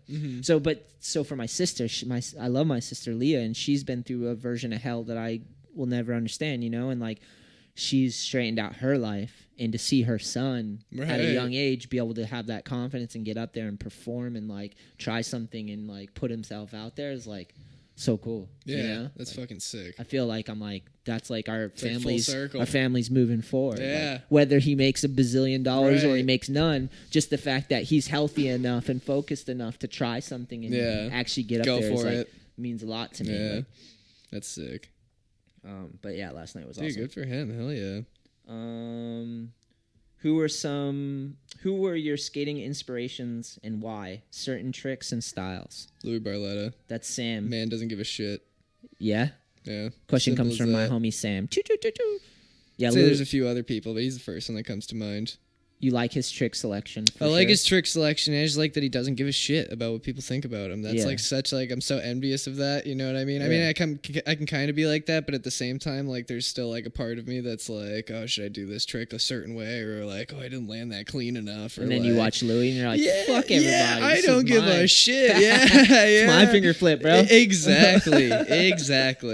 So yeah, there's too many. One of these days it'll all click. You know what I mean? It's just that everything takes time. Your inner Louis comes out. Yeah, exactly. Like fakey half cab. Dude will just have a bowl cut. He doesn't care. Yeah. You could pull off a bowl cut. I would never have a bowl cut. Dude, go to Supercuts and they'll hook you up, bro. Wow, exposing that I go to Supercuts on the podcast. You did. You just exposed it. Don't ever say never, because I could pitch you in a bowl cut. And Louis did it. I would never have a bowl cut. Fuck you, bro.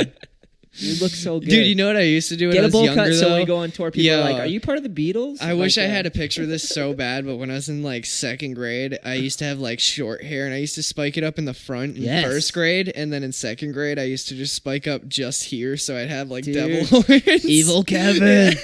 I wish I had a picture of it so bad. That's genius. Dude, yeah, I do it all the time. There's got to be a picture of it somewhere. I'm going to dig for one. For 2020, Kevin grows the bowl cut. Yeah. Grows it out. We bowl cut it. Let me film it and I'll cut it. I'll literally get a bowl and go around. Please. All right. Think about it. At least consider it. Yeah. Don't say no. Louis got one, and he's a legend. So, come on, bro. Okay, so for me, who are your skating inspirations and why? Certain tricks and styles.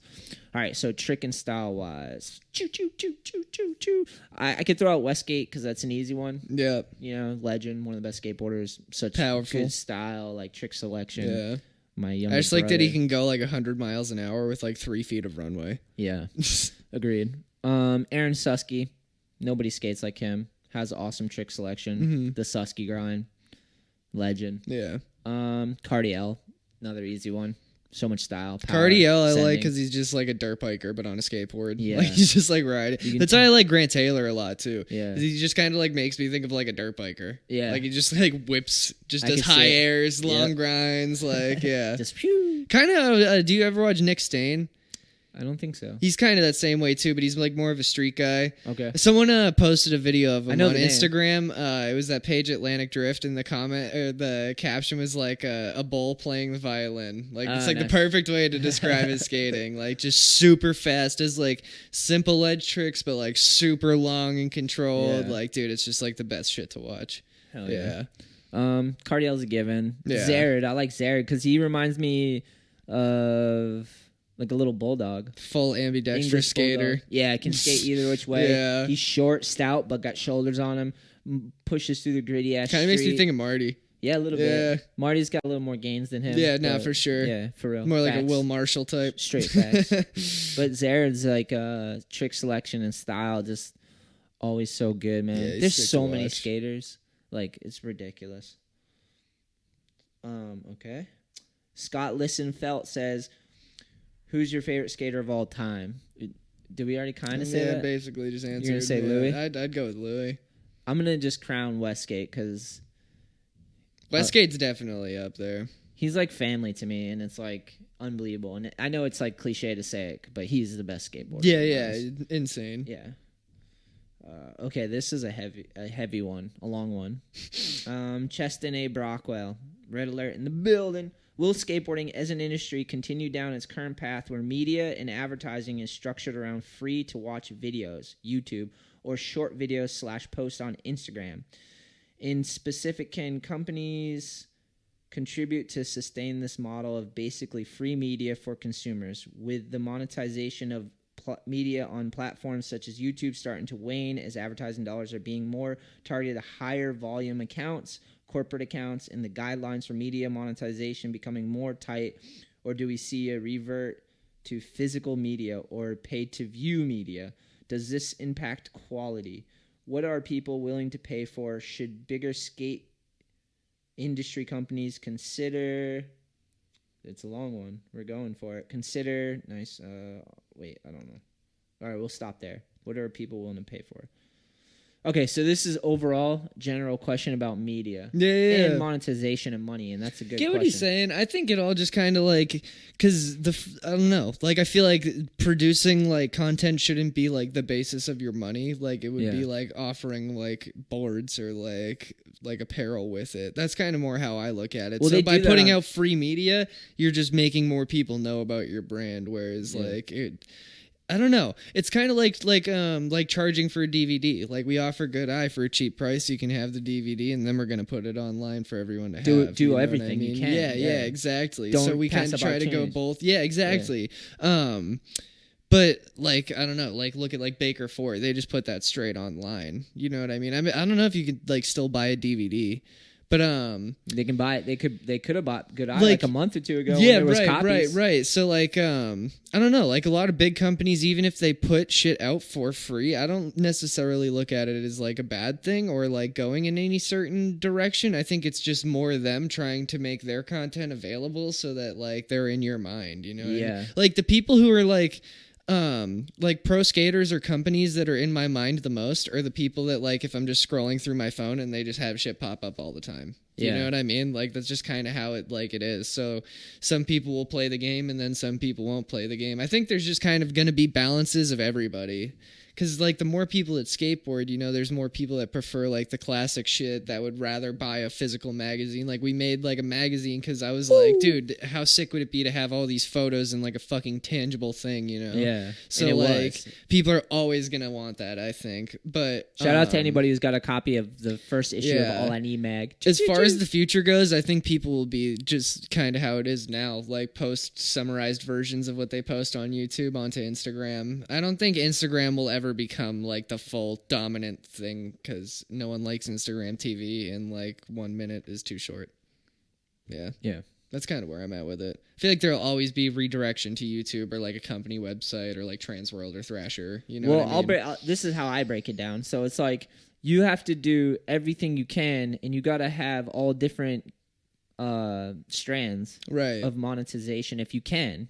And the reason why I like YouTube is because they actually pay you for your content. Like you have to hop over certain hurdles that play the game a little bit. You got to have so many subscribers. And you got to like, but it's pretty modest, you know. But they don't pay that much, right? But if you're building a channel and you're like, if you're looking at it like I'm building a channel with a community of people, and you're willing to do the filming and the editing and do it, you're gonna have to do a lot of free work to build up that channel. But hopefully, like that's where it gets iffy. It's like if YouTube doesn't want to help out small creators and small stuff that help them find a path to get bigger, and the bigger companies can just have the money to advertise and push you out, then that's the thing. But you can also build a brand you can have many streams. So you can be building a brand, a skate brand. You could do a YouTube channel, be trickling pennies. You could be selling boards and apparel, trickling in pennies. You could do a podcast where, you know, maybe you get a sponsor and that is a revenue stream. Or not. Maybe you just do it for marketing, branding purpose, for fun purposes. That's kind of what I mean. It's like by putting out the content, then you have a basis of selling the stuff that you're offering, basically. Because if you're just trying to put out faceless like products, no one's unless you're just an amazing original designer and you just put out shit that people are just like, that looks so cool that I'm gonna buy it. Like it needs to have something to go along with it. Yeah. That's how I kind of, especially skateboarding. I mean, I would say keep all the options open and then find the ones that work for you that you enjoy. But what direction do we think it's going in? Like, do we think more people are going to do that? I think it's going to be more and more possible. The sun, remember I was saying I have to get a curtain? Dude, look at it right in my eye. I've been trying to forge a way because like I've been in skating from when it was DVDs only and magazines, and the industry was bought up by the companies that could afford to do it. People could still get in, you know, new brands popped up and end up in the magazines if you're homies and you can get the price or whatever. But I think now it's just going to be more individual. It's like break it down by the crew, by the teams, by the friends. That's another good point. Like I feel like half my favorite like skateboarding companies are just like crews of friends that like make apparel and videos, basically. Yeah. Strength in numbers. So like if you're killing it and you found platforms that help promote your skating and the brands you represent, and I do that, and we team up together, and then we figure out ways to do it, and then we have other people doing that, and everyone's pulling in the same direction or pushing in the same direction. It could work, you know? Like, here's what I did. Once I realized that the gatekeepers were no longer around and you could build platforms, I was like, this seems awesome. Like, our version of it, our version of Thrasher, or our version of talk radio, or our version of a YouTube channel, not just YouTube, but a TV channel. I look at it, like, dead serious like that. I'm like, we're building a network, a channel, like, where we could have shows, we could have all different things if we build up an audience. I think a lot of it is just building up an audience, but the hardest part about that is you got to build it up off of things you enjoy, because otherwise it's just work and it's going to fade away. You're not going to want to do it. It's going to become work. And a lot of people get on YouTube and they're like, how do I get the most views and most subscribers? And they do it by doing things that are kind of compromising, that's either not good for them healthy-wise or not sustainable, you know, or they don't give a shit about it, and then they get the big following and it doesn't help them in any which way because they built it doing some prank thing that they didn't really care about. I don't really know which way it's going, but all I know is like it's possible because like All I Need's working and we're doing it, and like we're figuring out ways to grow a skateboard company together. It's not the biggest one. We're still a small skateboard company, and we're trying to figure out ways to afford to go on trips and to create the content. Shit's not free, you know, but like we try every which way we can. We got the YouTube, Instagram, Facebook. We got the podcast, and I all the platforms we're on, I enjoy them in some capacity. So it's work, but it doesn't feel like work. You know what I mean? And we've found ways to monetize them, either through like a sponsor, like Gansett supports us and does collabs and helps us do that, or through YouTube, where we've slowly built up an audience and we get a check monthly. It's not much, but it's like, if we keep going, it's like maybe it'll work. You know? Right. I don't really know YouTube's policy and if they have some block on small content. I imagine if you keep going, and I've been doing the YouTube channel since 2010 or something. And I imagine if you just keep going, you're only going to get better and better, and more people are going to watch your content, and you're going to get better at creating. A lot of it is that too. Like, you got to figure out what your audience wants and how to engage with it, and it's got to be enjoyable for you too. That's the hardest thing about all this, is trying to figure out how to create content that's authentic and fun and real, and that it doesn't feel like complete work. Yeah. You know, it's going to be work because all this uploading and time and editing and seconds of lives. Yeah, I watched through deleting tries that aren't lands. So many souls and hours. Hours so of it's just like deleting. You do got to get compensated on some level. You know? I don't really know where it's going, but I'm hoping it goes towards like what our model is, where it's like a bunch of friends that work hard to build a brand and have media, and these are revenue streams where we can continue to build and connect with people and go on trips and do what we're doing. I'd be interested to know how that video magazine's doing. I can't think of the name. I Dabble? Now. Yes. Yeah, I'm interested to know how they're doing. There's got to be... That's what it is. I feel like it's the Wild West, is we got this technology, and now you just they're like, try. fuck it. We all loved 411. Why not try to just do something like that again? See if people like it. Yeah. I wonder if it's working. I don't know. We're going to have to find out. I haven't subscribed, but I'm definitely like interested in it. I think it's pretty sick. They do like a bunch of like other like creative stuff that you wouldn't really be like just surfing through and finding, you know? Yeah. Yeah. Yeah, I don't know.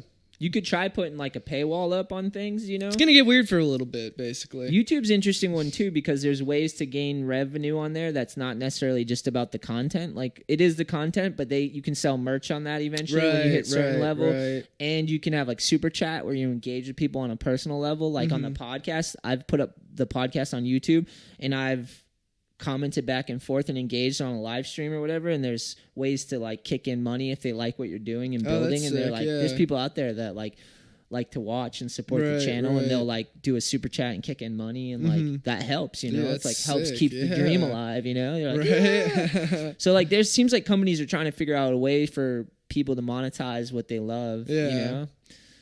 It's a tough one because there's always the Pareto distribution or whatever it's called. It's like the people that are the best, all the resources go to them, and everyone else is below them, you know. That's like a system that is real in life, right?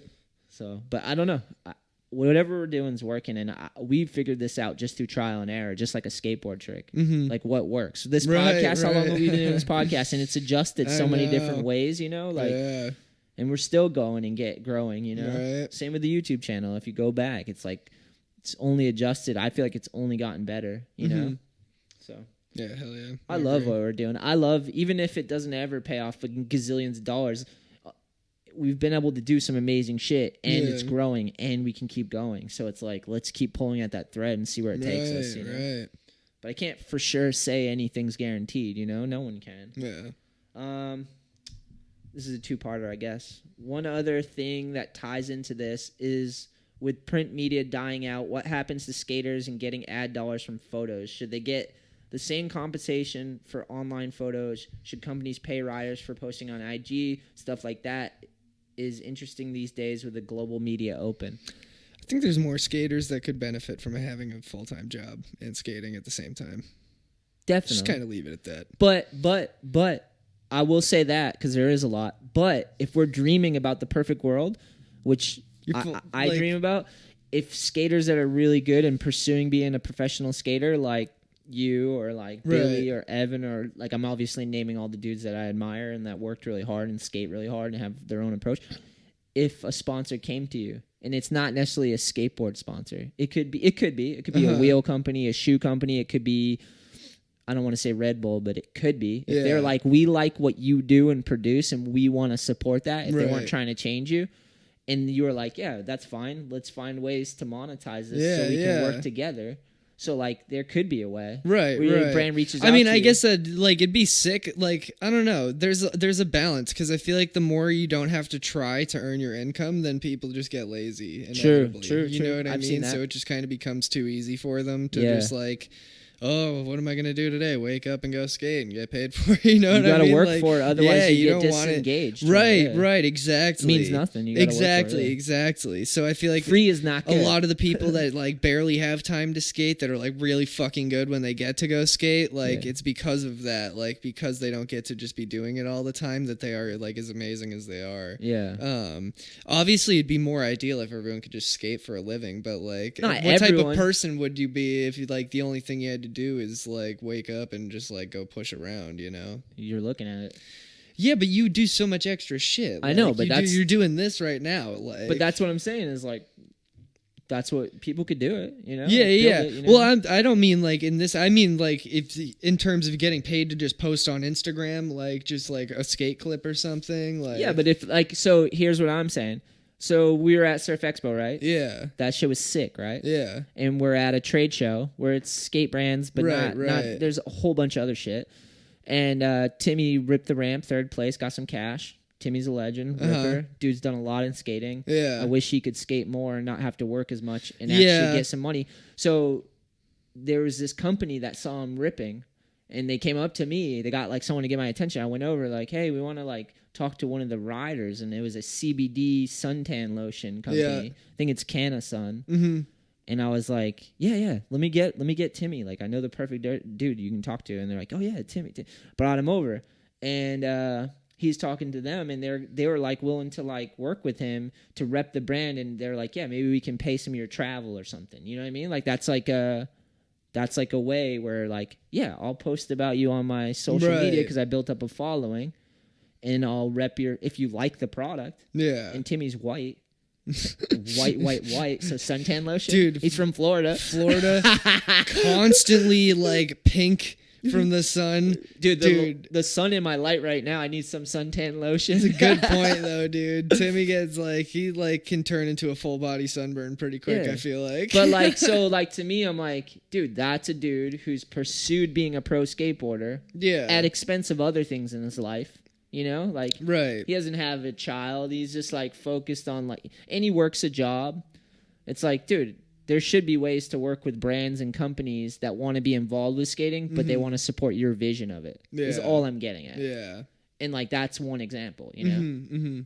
And if a company came to you and was like, hey, I need you to post once a week about the product, and we'll help you out financially in some capacity, whether it be that makes more sense. Or checks. I was looking at it more in terms of like you're just being paid like because you're like just posting a video of you skating. Yeah, you know what I mean. Yeah, like I don't know.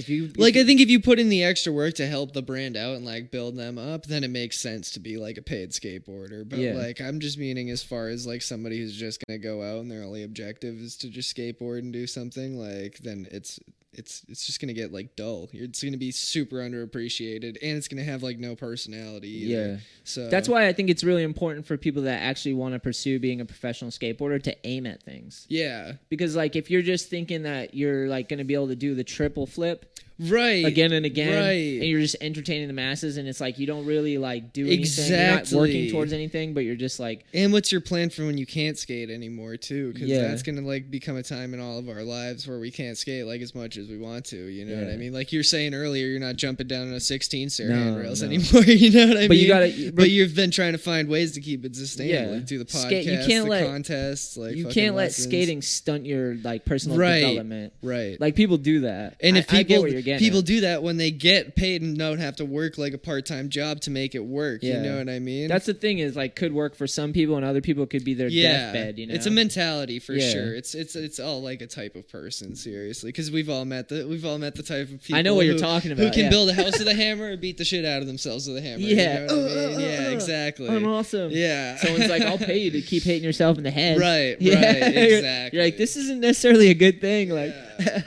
That's why it's important to have goals and aim at things, you know? And that's a cliche. That's kind of a thing most people are like frown on if you skate. You're like, Yeah. Oh, you're going to have arthritis, aren't you? Huh? Dude, I'm working at a physical therapy clinic. Like, the amount of shit I hear just because of, like, being a skateboarder. You know what I mean? Some of the people that come in that are, like, in pain all the time and shit. Yeah. Yeah. All right, let's keep moving. Dude, thanks for the questions. So cool, man. I want to see more skateboarders. Here, let me summarize what I was trying to get at.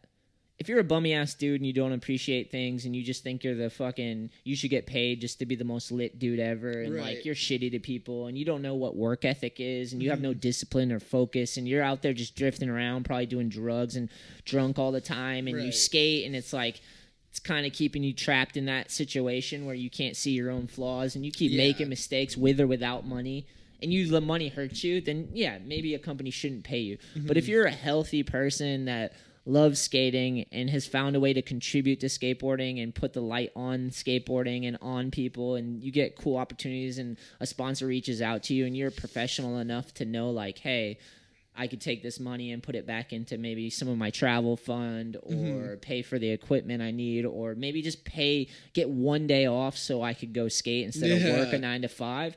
Then that shit sucks. There should be more sponsors out there trying to find dudes that are talented, because there's so many good skateboarders with great personalities. Half the reason I did this podcast is because I was like, skateboarders are so awesome on many levels. One, some of us, not all of us, but some of us, the majority of us, can do some epic tricks, and they have discipline and focus and don't give up. And they have personalities on top of it, because what it takes to do all those tricks. Yeah, exactly. And they're like open-minded, and they're willing to like learn other degree, like go to school and learn about marketing and like, you know what I mean? Like, and could be valuable to a company and could add value in some aspect. You know what I mean? Those dudes should get hooked up and get a paycheck so they can skate more. Right. That's what I want. Because I've always been like, dude, I want to get paid so I can skate more. Yeah, that'd be sick. But I don't want to like not work. Right. I never wanted to escape work. I just wanted to work on skateboarding stuff with epic skateboarders and like find ways to make the videos. Or just have at least enough time to like feel fulfilled in like I have enough free time to work on like skating. You know what I mean? Even if you can't find a way to like get your paycheck directly from it, you know? That's the thing. As long as you can get enough time in your life for something to work, you know? Yeah. That's the thing is like I used to just get paid to skate. Like, and that was awesome, and I never took it for granted. But the bottom falls out. All things fall apart at times. And if that's the only reason why you're in skating is because you're making a paycheck and now things got hard and you're just like over it, then that's the proof that that's what was driving you. For me, it was always like, oh, fuck, no, they're not going to pay for this. They're not going to sponsor it. Like, times got hard and they got to cut budgets. Fine, we'll do it ourselves. Everything we're doing so valuable to me that I'm like, it doesn't matter. It's worth more than money at this point. You know what I mean? It's like, it's our lives, it's our fun, it's our vision, it's our creativity. Like, let's just figure out a way to let's take on the responsibility of building up the brands and building up the platforms. Let's just do it. If some sponsor's not going to do it for me, like, who the fuck are they to say the show stops? We'll just get better, you know? Like, let's get better. Let's figure it out. Other people do it. Other brands do it. A brand's just a collection of people. Company's just a collection of people with skills that have an aim and a direction, you know? That's what I'm saying. I like when people have a professional mindset with skating. But you got to be able to skate too. It's like a fine line. You can't be too professional and come in and not really skate, because you see that you end up in the Olympics. Yeah, exactly. Like, right. Damn it, bro. Fucking A. All right, fired up today. I know, right? So funny. Oh God, I'm gonna read this one, but we've kind of already been talking about it. But sorry, we just been heavy Olympics today. Oh my God. Peculiar Peasant says, talk about Olympics, megacorps getting involved with skating. Core brands like AIN are a cool part of the culture, but I wouldn't be mad if pros started making big money. Oh, this is kind of exactly what we're talking about. From the big money from the globalist megacorps. The mainstream skate culture is already cringe and sold out to so sponsor riders might as well get some mega money in the process. Choo, choo, choo. All I need all day. Choo. Fair point. I agree. It's already cringy. Is it that much cringier? Get the Cheetos sponsor. Fuck it. I'm not mad at Cheetos. Skate for Cheetos. If Cheetos hit me up and was like, hey, Kellogg's. Yeah. if a company outside of skating, like a corporate company, hit us up and was like, hey, we want to support your podcast, I would take their money and turn it into more pro boards, skate trips, more videos. Like, just like, even if it was like Miracle Whip mayonnaise or something. If I actually enjoyed the product and they wanted to support our vision of it, let's go. I'm not mad at that at all. Get a toothpaste sponsor. I don't think money ruins skating. Yeah, no. I think it could help if you're actually. I just think it gets weird. I don't know. Yeah. If you compromise all your beliefs and your the vision of your skating for a sponsor, then that's a problem. Yeah. You know what I mean? Exactly. The problem is a lot of those mega corporations, they they usually go the contest route. And so only so many people get that Red Bull hat and the money that comes with it. You have to be really good at Target juggling. Back in the day was sponsoring a lot of skaters. Target? Yeah, P-Rod they'd have a ride. Target sticker on their board. Yeah. But like it only goes to people that are good at juggling at some weird corporate contest that has nothing to do with like it's like a big contest, you know? Yeah. It's like, but if people like the lifestyle of skating and we build up enough platforms and shit, like, dude, if Mayonnaise came to me, Miracle Whip, and they're like, dude, we love the YouTube channel. You guys are killing it. All those trips, everyone's ripping. Like, the skateboard lessons, kids are killing it. We want to support it. And somehow I'd be like, let's go on a trip, and we'll promote your brand. A bathtub of mayonnaise. Yeah, dude. Sammy would eat a whole jar of mayonnaise. We'll make a viral video for it.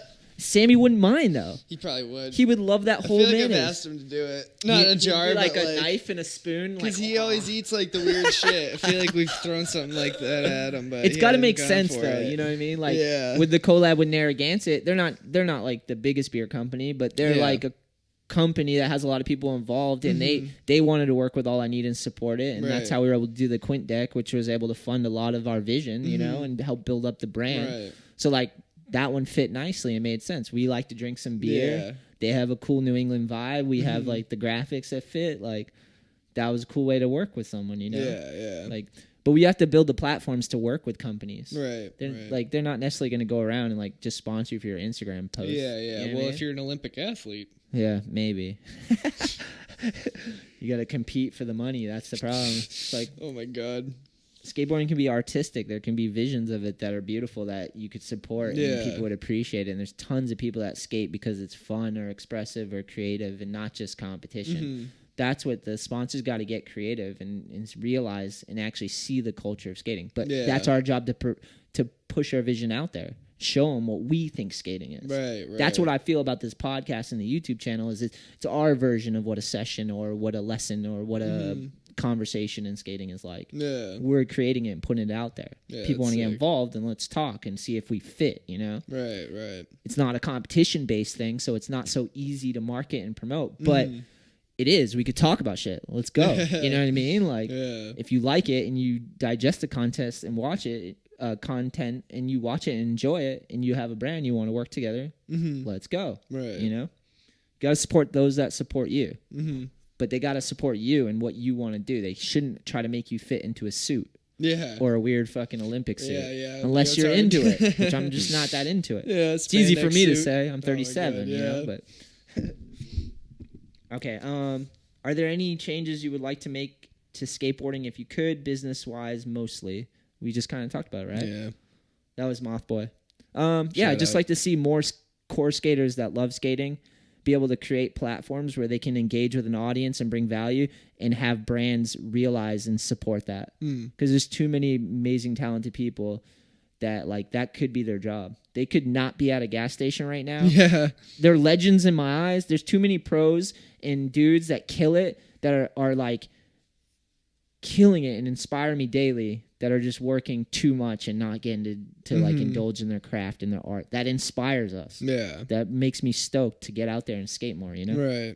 I'd like to see those people get someone to support them, you know? Or to find a way to monetize their skating so they don't have to just be soulless working some job and slowly never reach the heights of what they imagine they could do with their skateboarding, you know? Even if it's just travel, like traveling improves people's life all the time, you know? Some people just work, never get out of their town, their dreams and hopes are smashed. Like, it's a lot of people that, like, there's good people out there. I believe it, dude. I'm trying to figure it out, dude. Just through hard work and, like, trying things and figuring out ways that we can actually live this skateboarding life and actually try to make a little money. And, like, actually be able to do it and develop and get better and do it like a full-on brand, you know? And that takes time and money because your resources, if you're just going to work every day and it's like, it's still possible because that's what we do. I work a job, you work a job, like, and we continue to go because we're like, this is not in vain. This is going to build and be something special and we all are invested, right? Like, I love your guys skating. Like, you support everything. We support each other. Like, we're in this thick or thin, you know, like cash or no cash, you know? But we got to create things and do it regardless. It doesn't slow us down, you know? Gotta find a way. That's why we do it. Exactly. This video's the proof, my G. Dropping on Transworld, I think in March. We're going to take over the page. Shout out to Transworld, skateboarding.com. So sick. Okay, enough business questions. Thank you guys. But it's heavy to talk about in skating because it's like we just want to go fucking skate. You know what I mean? But you got to talk about it, I guess. AJ Torres says, what to you are the worst trends in skateboarding? Thoughts on people hating prices on indoor skate parks and shop prices? So that's a two-parter. Worst trends in skateboarding? I just ranted. 2017 and on. Oh, two, shots fired. Probably even before that, but that's just what pops into my head first. Do you have a specific thing that really irks you? Colored camo pants. You're not alone. There's people out there. Take those things off. Why? So Why? Stupid. They're just expressing themselves. I know. I shouldn't Kevin. care. They're just being free, willy-nilly, yeah. camo, every color. No, but it's like you would never wear those unless you just saw somebody on Instagram wearing. If they're them. peacocking. That's the only reason you're wearing. Oh those. God, they're peacocking. Or that video someone sent to the group chat the other day of the dude with the weird highlighter suit on. It's like all reflective. Yeah. That thing was just like, come on. Yeah, yeah. You know that dude, and you know why he's doing it. Exactly. That's all you need to say. Seriously. That's it. Definitely the trends.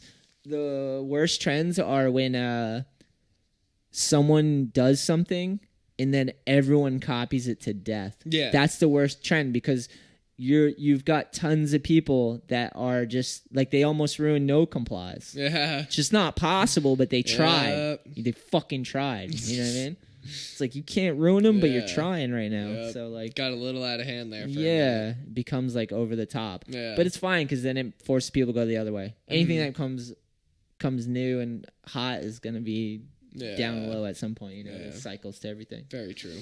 Yeah. I already told my thoughts about people hating on indoor park prices on the East Coast and skate shops. Get the fuck over it. They're small businesses, bro. Yeah. Support skateboarding. Like, skate shops fucking play a valuable role, and skate shops play a very valuable role, especially on the East Coast here. Like, and they're not getting rich, man. They're taking a lot of risk to open up a skate park or even a shop, and they're building communities to pull it off. People just want to hate and be assholes, and it's inevitable. They just don't understand what work is. If skate parks charge $5, I'm sure there's still people that would bitch about it. And they do. The edge is like $5 and change for an hour. You have to buy a 3-hour session, but if you break it down, it's $5 and change for an hour of skating in the East Coast. Yeah. And keeps the door going and tons of people use it. It's literally like the biggest fucking indoor facility too. Like, in skate shops, dude, think of like anywhere else you'd go for any, like, dude, like I feel like even if you were to go to like mini golfing, it's gonna be, the course is gonna be half the size of Edge's skate park. Easy. Like, it's a fucking giant facility. And Yeah. You can get in for 3 hours for 17 or 27. You can stay there as long as you all want. day. Yeah. And if you're going to an indoor park on the East Coast in the winter, you're gonna stay as long as you can. Yeah, and it's just, I don't know. It's not going to be there if you don't pay to get It's just in. bummy ass So, dudes that aren't like, they can't afford anything because they probably don't work hard enough. Right, yeah. It's like, figure it out, bro. It's just the people that want to be assholes. They're just going to be assholes. And the dudes nothing that, you can do about it. Yeah, and the people opening up the skate shops and the parks are building communities to sustain it. And if they do it, it's not an easy fucking thing. Yeah. Not many people pull it off. Yeah. And when they do, and then on it's top amazing. of that, you're going to have people give you shit. Come on. Yeah. Get out of here. Suck up. Don't even have babies. the fucking time to consider that. Little babies. Literally, though. It's like grown-ass babies. Yeah, seriously. That's a trend that bothers me is when you let skating stunt you to the point where you're like almost 30 years old, maybe 25 to 30 years old, and you're just resentful and angry and thought skateboarding deserved you. Yeah. You deserve something from skating? Because it's like, dude, you're a bum, dude. And then you hate on everything because you think everyone else was just, they probably worked hard for whatever they got. You know what I mean? Like, you're just hating because someone owns a shop or a park. It's not built the way you wanted. You do the work and go do it. I already did this rant. Yeah. We're done. That's a horrible trend. All right. Andrew Soptich. What up, my G? What music or books are you currently hyped on? I definitely don't read much, so I'll go with the music part. I don't read much. I really don't ever read books. I've been thinking about. I used to read more. I haven't read in a long time. Yeah, I read online, but like a whole book. Yeah, no, it's been a while. It's a whole ass book. It's commitment. Harry Potter was probably the last series I've read. That's so funny, man. I was like Captain Underpants or some shit. Ooh, nice. I've been read since you've been forced to read. Sit down, holding your head. Yeah. Open his eyes. Music though, definitely. I feel like whenever it's winter, I'm gonna get really into metal, and then like as the summer comes around, I get more into like like mellowed out music. Yeah. Like lately, I've been listening to a lot of Incendiary and a lot of throwback Slayer. Yeah, like a lot of like that's Slayer's heavy metal. original shit. You know what I mean? Incendiary. Incendiary. I think that's how you'd say it. Incendiary. Incendiary. Yeah. It's they're like a hardcore band. Swedish. No, they're Should be. They're American. I don't know where from though. That's sick. Yeah, I think they're from New York actually. All right, what's the slow stuff then? If you're going heavy in the summer, what are you going? What in am the I winter? slowing down with? Yeah, probably Bonnie Raitt. No, I like Pavement a lot. You ever listen to Pavement? The bands you know are just like random words. Yeah. I like Scumfuck. Scumfuck. Pavement? I don't know Pavement. Pavement I like a lot. Pixies I like because it's like a perfect mix in between like punk. Not like a. It's like a perfect mix in between like metal because they got like a lot of like heavy guitar chords and stuff and it's got a little folk in it. But then it's like the singer Frank Black's like really high pitched in a lot of the songs. Yeah. It's like a good like balance out. I like. It's like the transitional period. It's probably like spring fall is a lot of Pixies. Music is seasonal. It's all seasonal, dude. Right. Yeah, yeah. If I had to say one that I'm super hyped on right now that I've been super hyped on though for like 2 years now, Incendiary. Hell yeah. Yeah, they're just sick to listen to. Yeah. Legends. Just get you hyped up to do whatever. Yeah, hell yeah. What about you? Music. Okay, so lately I've been listening to a lot of hip hop, rap. Sick. Eminem's new album's fucking sick. So good what he can do. I mean, people talk about it already, but he has a new album, Music to Get Murdered By. I think that's what it is. Just attacking everyone that attacked him. And sick. It's all the mumble rappers, so he's just yeah. lyrically destroying them because he's the king of the castle at the moment. You know, it's Eminem. It's like he's built up. I bet he owns his own studio. He can make music whenever he wants. So I guarantee he has his own shit. You know, like he's worked hard to have that. So it's like people coming at him to make a name, and then he just waits a long time until he has all these people that attacked him, and then he just uses that as fuel to like make a sick ass album. Because Eminem is a destroyer as well as a creator, but he'll destroy everything and make sick music out of it. You know what I mean? Like Brother Ali, which is kind of polar opposite in hip hop. He's just like an artist that he's like talks about a lot of heavy concepts like self-actualization and faith and like beliefs and like why he makes music and like more thoughtful like but like just human spirit type rap, which is fucking sick. And he's been doing it as long as Eminem, I'm sure, and just mastered their craft. Like I love hip hop just because of reason why I like the podcast is that you can have power in your words if you want, you know? Like it's one of the most important things in life. We have work going on downstairs in my house right now. Can you hear the drilling? Yeah. That's down in my basement. It's kind of like white noise at this point. I can tell, like, I wonder if the mics are picking it up. But yeah, I don't know. Our words are powerful. So like if you can articulate what you're feeling and what your intentions are and say it and get it across, people can feel you. You can connect and we can all work together and understand each other, you know? Like communication's key. Yeah. And the hip hop artists that are they're like linguists. They can figure out how to rap any word and tell any story. And it's so cool to watch. Right. I love hip hop. I hate that it got bastardized. It's probably every generation, but like these fucking drugged out dudes. I like smoking weed. I like drinking coffee. I like beer. These are my drugs of choice. But if your drug of choice is just hurting you and you can't balance it out, and then you're just like some subpar dude on a mic, just blah blah blah blah. There's tons of people like that. About using heavy ass drugs. It's like I couldn't think of anything else that's like more productive than like trying to get people hyped on perks. Yeah, that sounds like a great idea. It's so self-destructive. Yeah, not only like, to you but to others. Here. What are you doing? It's like they don't understand, so they're kind of just being reckless because they probably hate their lives. Yeah. So they're like, fuck it, I don't care if I affect other people. And then if you call it out, you're like ignorant or something. Yeah, you just don't get it. Yeah, you just don't get it. I know, and that's my problem. You just don't get it. It's sick, dude. It's sick. I grew up in a spot where I was like, I'd rather see healthy, happy people making sick shit than just like do hard drugs and get money. Yeah. But then again, like, I like Eminem and he raps a lot about that. But when you listen, it's like he's telling stories with it. It's not like he's like it's just for shock value, you know. So there's a fine line with everything, you know. Who makes up the current All I Need Skate team? Also, who are Cleven's teammates on World? I already shouted out the team. Jacob Jensen's Flo. Who else? Adam Tyler's Flo. Yeah. Right. Pros are myself, Corey Goonan, Billy Drown, Evan Mansalillo, Kevin's for World, Sammy's for World, Sam for filming and skating. Sean Egan. Because Sam's got the skills to do both. Yeah. Sean Egan's involved with World at the moment. I'd say he's still Flow. We need a video part. Yeah. Egan, I know you stacking clips, and it's about to be nice, so that's got to be our goal. We got to aim at something, so I feel like with Sean, he's got to put out like a sick-ass part. Oh, yeah, he's working on that it. we can help, that we can share and promote, you know? Mm-hmm. But he's always crushing. He's so fun to have on trips, too. And Talon's Flow for World. Yeah. The youngest Flow rider ever. He was telling me about that last night at Edge. I told him, I was like, Talon, you're the G, and I like you, and I'm going to give you a board because you've been ripping. Sick. You know what I mean? Hell yeah. And that's it. If you rip and you keep being cool as shit, we can keep this going. Hell yeah. You're young. It's going to take a long time. Right. To every young kid out there, because I do tons of lessons and I hang out with tons of little kids, and they're all excited on skating, and they all want to be involved and do all the cool shit that is involved, like the trips. And that's what Talon said. Because someone was asking me about sponsorship, and he's like, yeah, I just wish I was old enough to go on those sessions with you guys. I'm like, yeah, Talon, that's exactly so it. Yeah. Like, keep skating, keep developing. When you get the age where you're mobile and can drive, or like Jensen is, then you can start choosing whether you can come out and get more involved. You know? Right. You got to hit a certain age. You know, can't be going out like. You can't be coming on a street trip around like a Boston 12-year-old. If you're 11, yeah, smoking weed and shit. It's like, Sammy, roll up. We took Jensen to Worcester though. That was funny. His that parents was a are so heavy cool day, though. Too, Yeah.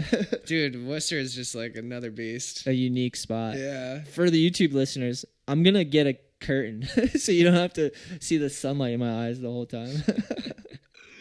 I kind of like it though. It's like feels like the winter warm because of the sun. Yeah, I think that's it, man. If I missed anyone, I'm sorry, but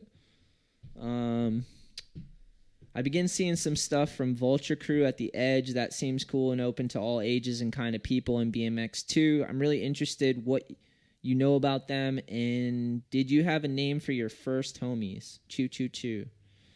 Vulture Crew, I've seen them online, but mostly I've only heard about them because of Chloe. Little Chloe, who's I've been ripping with. What is Vulture Crew? It's just like I'm not exactly sure, but I think it's just like a crew of people. It's like what you were saying you liked. It's just like I think it's one dude that just kind of like they all skate a park together. I think he skates. Oh, okay. I've met him before, but I think they're just like have a crew of skaters that like have a community, and they just came up with a name, and they might do t-shirts or boards or something. I just know Chloe like sometimes has stickers or like a board that says Vulture Crew, you know. Oh, sick. And I've met a bunch of the people that have been a part of. I think it stemmed from the Uxbridge Park. I might be wrong, but it's just the crew that goes there that keep the spark alive. Sick. Chill. The first crew. I didn't know what he meant on that second half. Did you have a name for your first? Because that actually I have an answer. I mean, my buddies in third grade, I think it was called like Cartoon or some stupid shit. That was like your. That was our skate crew. Oh, sick. Yeah, third grade. Yeah, well, Cartoon. Yeah, I think that's what it was called. Yeah. That's a pretty good name. Yeah, that's our crew name. I like that. Yeah. Dude, that was the best. Me and my friends drew like our first brand when we started learning about companies and brands, and mine was Fluid. Oh, sick. Just so suspect. I was like surf skate vibe for some reason, bro. That's so funny. Fluid. Immediately we're a surf and skate crew. Oh, God. That's so funny. This is from Evan. Evan Mansalillo? Yep. Favorite obstacle at Edge? Ooh. The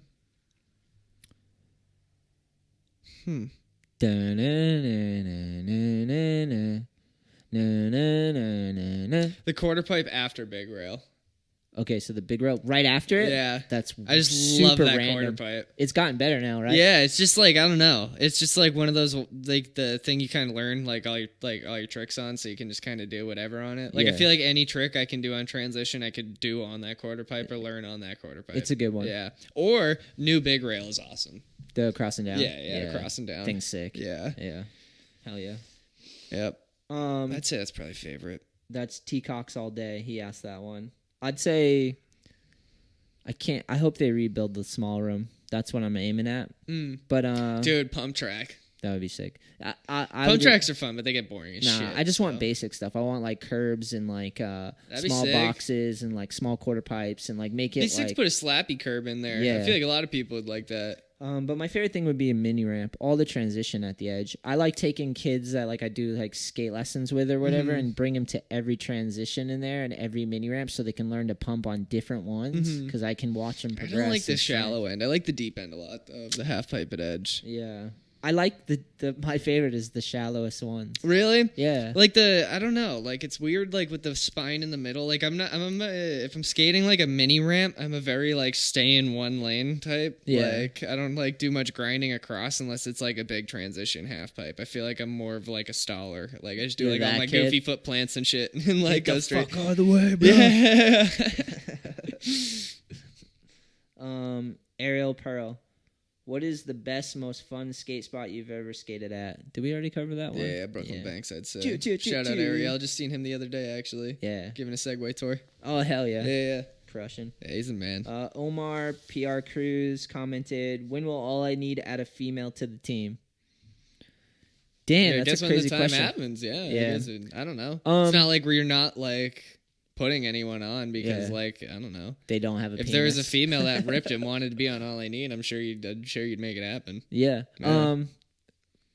Right now, I'd say when the time's right to put someone else on. Chloe, I've been skating with Chloe, and she's super young, and I really like her skating and her approach and her attitude. And she designed one of our stickers for us, and I just want to keep skating with her. So, like I said, like as she gets older, hopefully we keep in touch, and like she can get older and come out and go on the street missions or the trips. Sick.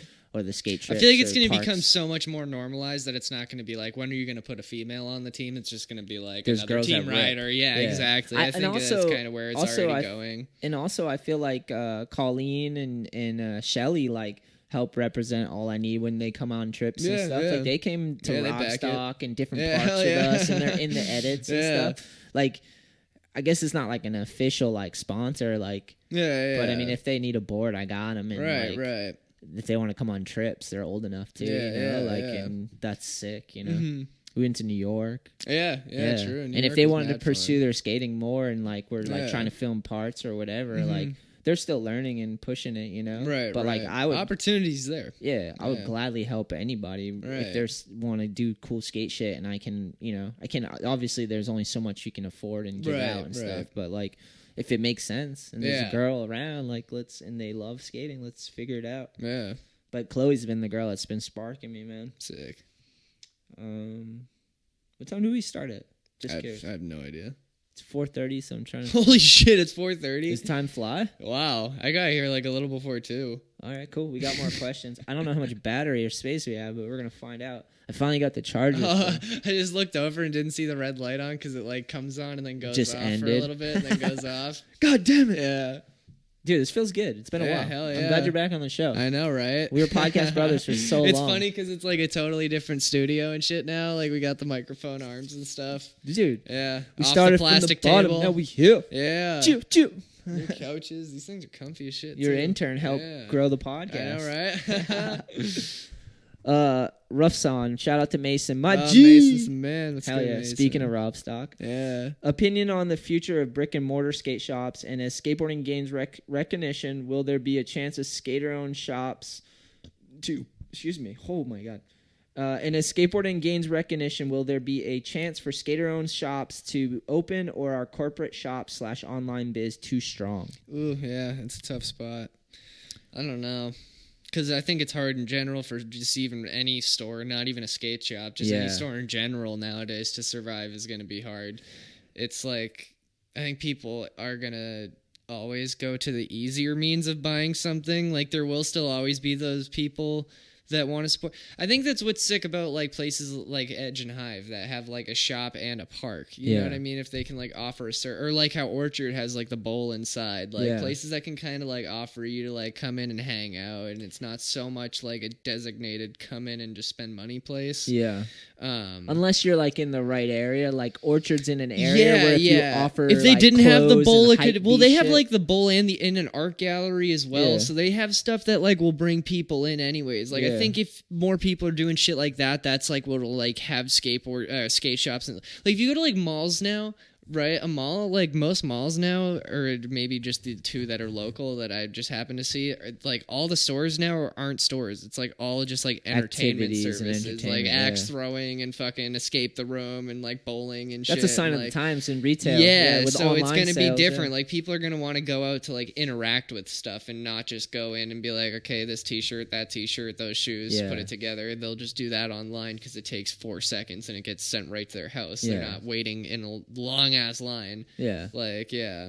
Yeah, I think with shops and stuff like that, you're gonna have to like. You're gonna have to have something else to offer. I think. Yeah. You're gonna have to build up a community through something. Right. Unless you're just in a packed ass area that's just like works. That's like right next to a skate park or like popular spot where there's like a lot of skaters around. Then yeah.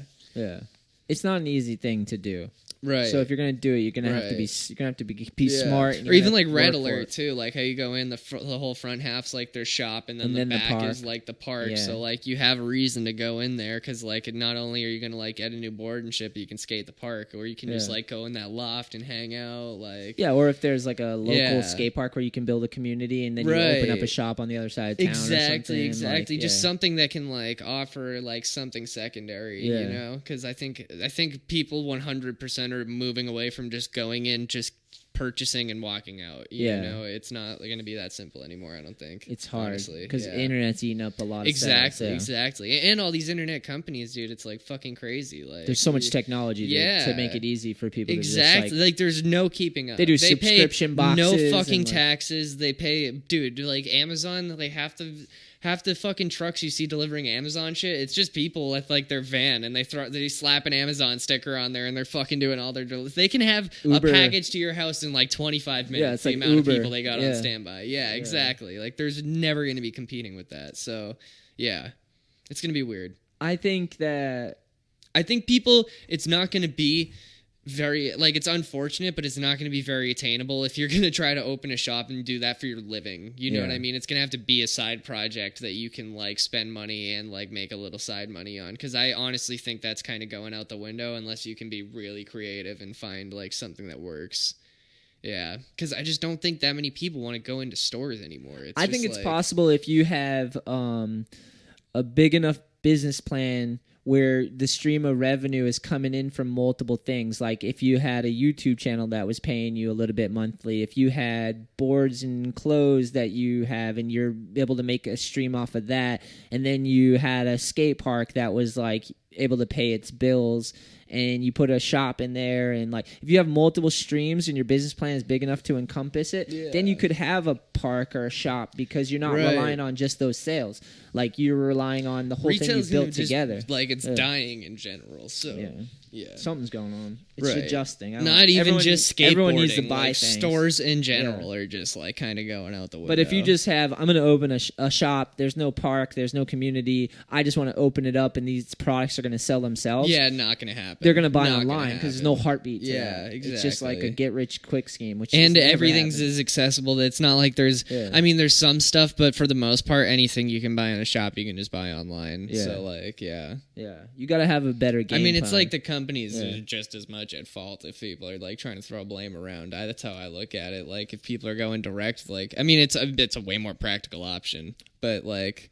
There's ways to do it. That's how business happens. You know what I mean? There's ways to do it. Yeah. You're just going to have to work harder than before. Exactly. Sure. You're going to have to come up with another game plan. Right. Like some people go into a affluent area that's trendy and hip and they just sell Nikes and have a skate shop. Yeah, exactly. And like that works for some, and then others it bankrupts them. Right. You know? So it's like you got to have like a good business plan, and you got something secondary. Nike money. It can't just rely on the product selling itself. Yeah. Something. If you can get people's heart moving, something live. Yeah. You got to have like ways to brand and market it besides just the storefront. Right. Like, okay, moving forward. Onward as what's his name? You ever watch that podcast with comedian with the mullet? Oh, he's so funny. Theo Von? Yeah. On his podcast, he's always like, onward. Yeah. Reads the things. I've been listening to Chris D'Elia's podcast a lot too. So funny. It's just him by him fucking I know, self. That's why it's so funny. So good. Because he like it just has a conversation Silly goose with time. himself. Silly goose time. Fucking dude, his it. podcast is so good. Have you been listening to podcasts lately? Yeah, I've listened to Chris D'Elia a ton. I like D'Elia. Oh yeah. Come on, bro. Oh my god, I know. Dalia. I'm so that guy. God yeah. damn it. Anyways, he fucking I gonna watch tell all the like the cut up clips of it, like the 20-minute segments. I watch a ton of those. Classic. Yeah, YouTube. Yeah. Diamond Sutra 1. Starting to skate older in life, good or bad idea? Do you mean in general or like? That's the question, bro. I don't think it's a bad idea to skate at any age. Yeah, I don't either. Just do it. I mean, if you mean opposed to starting when you're younger, I think people that start when they're younger will be better off. But I don't think that like should stop you. Yeah. No matter what age you are, if you do decide that you like skating, make sure you get into it and learn your foundation. Build up a foundation with a good push and learn to balance. That way, when you do get to the tricks and stuff, ride the skateboard before you learn how to backflip. Yeah.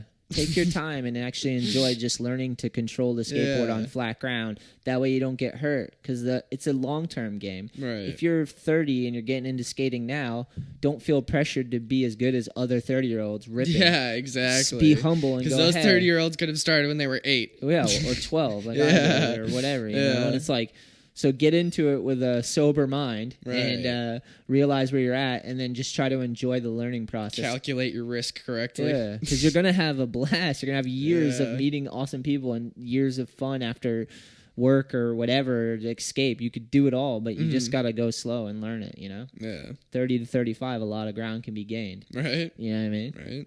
Or 60 to 5. Even if you just learn there and you learn how to push. Like, I feel like if you can just pump like a small bowl. Yeah. Oh, here's a good one for you. Dating a skateboarder, pros and cons. Dating a skateboarder, pros and cons. Oh, that's a good one for you. I know, right? Your lady Shelly skates, bro. Okay. Well, pros are obvious. Like we could like just obviously always have something to do. Skate you know dates, what I mean? Like, yeah, we took a trip to Colorado together, and like half in between everything we do, we'd just be like, oh, should we check out a park or something? Yeah. Like, it's fucking sick. That's awesome. Yeah. And in that aspect, there isn't really that many cons. I mean, it works for me because my girlfriend's like really cool with being around all of my friends. So like it works because she's like kind of homies with all my homies. So like I think a con would be because she's a homie. Exactly. Dude. So I think a con would be if your girlfriend's personality didn't really like go hand in hand with your friends', but like in if you my try case, to it like force it, works really well. Yeah. Like some people try to force along. it. Yeah. Even when I first started bringing her around, everyone was always super nice and stuff. So like it just kind of worked. Yeah, but I could see that being a con for like if people like if your girlfriend like doesn't have like a personality that goes hand in hand with your friends, then it's inevitably going to lead to problems because you're all packed in a tight car all day. Like especially in the winter, everyone's like fucking freezing their ass off, like just going. But I think it's sick, and it's sick to bring her out because she's just like trooping it right along with us. You know what I mean? Yeah. I think if you're in this case, she skates and she actually likes skating, you know? Yeah. So that's key, you know? Yeah, exactly. Well, that's what I mean. Like, she'll come out with us on a fucking freezing ass day and, like, trudge it out just as hard as we will, just you know? a session. Yeah, just to come skate. Is a con, how about bruises? She ever, like, too sore? Yeah, but, too like... sore? Can't do this, bro. Too sore. Yeah, no, that's never, like, a con, though. You're classic. Figure it out. I've never dated a skateboarder. Yeah. My lady would be like, the blood on our sheets from when he comes home and his shin is like not fully healed and you wake up and there's blood on the sheets. That's so funny. Yeah. I'm like, sorry, I didn't even know that was cut. I know, right? Yeah, I think it's definitely a lot better than not, to tell you the truth. Because, like, it's like, again, like, we just always have something to do. Hell yeah. You know? Oh, my friend Nicole, NH76514. I actually... asked her I wanted to hook her up with some All I Need boards. Oh, sick. But she already had someone giving her boards. Oh, sick. She was super polite about it. Yeah, but I've just grown up watching Nicole shred, and she's just like someone I was like, I want to support her somehow, you know? Mm-hmm. Questions for both. What are some of the most personally challenging tricks that you had to spend a lot of time on to learn? A nollie. A nollie. I think you're better at switch the nollie than you believe. I do. Or you could be. I try. All right, I try. How's your nollie flip? Awful. I get like one every 4 months. Oh man, you're not trying. I get more switch flips than nollie flips, honestly. Go sit on the bench. Yeah, go in the corner and think about what you've done. We need your nollie flip. Yeah. Dude, it was I don't know, at some point in my development, I learned to grab the board, and that's when switch and ollie went out the window. Yeah. You're like, this is what I like. Yeah, I became a foot planter. Call it what you want. I don't care. She actually said flip trick, grind, slide, manual, transition, and how long did it take? Oh, you know what else took a super long time? Learning how to just properly 50-50 a rail. Yeah. A circle rail. Yeah, and stand on it for any length of time you want. Yeah. Yeah. That's a good one. It's like the simplest in idea. It's the simplest trick. In reality, it's the hardest. Yeah, because you have to be able to stand on that shit. Like since they added the extension onto big rail, every time I go to edge now, I have to force myself to 50 across and down just to feel comfortable enough to sit on your trucks on a circle rail. Yeah. That took me so long to learn too. I was terrified of rails for the longest time. People gave me so much shit when I asked them to switch the big rail to a round rail. So much shit. Fuck out we of had here. the square rail for a decade. That square rail is a fucking dog turd. That thing sucked. We had it for a decade too. Yeah. And then they got mad because there was change. Imagine it not changing ever. I feel like we'd be pissed about that now. We'd be like, what's this square? This square rail sucks. Make this thing circle. I'm backing it. Yeah, I back it 100%. I like it way better circle. Yeah, that's good to know. For me, let's see. Some of the most personally challenging tricks that you had to spend a lot of time on. Frontside flip on flat. Oof. I worked really fucking hard on my frontside flip. And That's some days it sucks, and other days I can do 100 in a row. You gotta have good feeling ankles for those ones. Yeah. Your knees it's like too. the tight pocket flick. And your knees too. Yeah. To be able to get the jump to make it look the way. Some days I can not do one, and other days I can do 100 in a row. Mm-hmm. I used to do that. I'd go to Edge or any skate park, and when I was I would just do frontside flips the whole time and nothing else. I like watching Billy do them because it's a very wrap your body up trick, but he's built like a fucking bull moose, so you just fucking can just snap him down. He has a bull moose. Yeah. And frontside flips, they took me. I'm still working on them. Depends on the day. Yeah. Some days I'm like, I got these, and the next day it's like, you're an idiot. So that's it. Ooh, Mikey, smoke them if you got them. Oh hell yeah! Shout out. What up, Mikey? This one's directed towards you. What is it? Favorite invert? Because I don't go upside shit. down. Okay. I've set my limits. I'm not going upside down. Honestly, probably bone drag. Just because it's it? the most go-to. It's an Andrek, and then you go into backside boneless. Here, so type that in Google. See if we can pull up a picture. Yeah. Thank you. You I've never even heard those words before. A melon grab, stall with your backhand, melon grab, and then take your front foot off. So you pitch yourself from a hand plant into a foot plant, and then go in. Yeah, I've seen you do that. Yeah, that's probably my favorite. Just pull one up. That or just Andrek, just because I feel like I'm just a natural like melon grab. That's just the comfortable way I grab. Yeah. So yeah, I think that's just the more comfortable invert. Do you think there's a band called Andrag? Is that what it is? Andrek. It was Andrek? like a guy's name. It's like ANDRECHT or something like that. I actually knew that. RECT. Oh, did you see that? What? I fucking dropped something. It shot my cap up in there. Just getting live over here on the All I Need podcast. It's got to come up. Nothing. All we got is a web. The first result: the 15 easiest skateboard tricks for beginners. Easy? Look at. I type in bone direct trick skateboarding in the first 3 videos. The 15 easiest skateboard tricks for beginners. The 5 easiest skateboard tricks for beginners. 10 skate tricks anyone can learn. Jeez. I've never even heard of it. That doesn't give me any example of it though. By the way, I have a picture of one somewhere I'm gonna do on images. Instagram. Type images. Nah. Yeah. I shot one with Barth before. All right, show me one later. Yeah. I'll show you off the show. Thanks, bro. Yeah. I don't have a favorite invert. Whatever Kevin does. Do you have one that you like seeing? Whatever you do is awesome. I don't know the names of half of them because I've never even entered. I'm more convinced half of them are just made up on the spot. Yeah, you're inventing new tricks to me at some point. I'm like, what the fuck? How is that? I'm always blown away. I really wish I could eggplant. I like when people can eggplant. That's when you do indie, but stall on your front hand and you kind of go backside. Yeah. That has always just looked so fucking crazy. Ronnie Sandoval does them so good. Oh yeah. I could watch all day. You kind of drift and then come back. Yeah. I've seen that. Ray can do them too. Ray Tabley. Yeah. That's what I was thinking too. Yep. Actually. All right. Onward. Jacob Cody Hammond Hammond said, weirdest trick you've landed. Any specifics? There's a lot of them out there. Yeah. I got two that come to mind for me.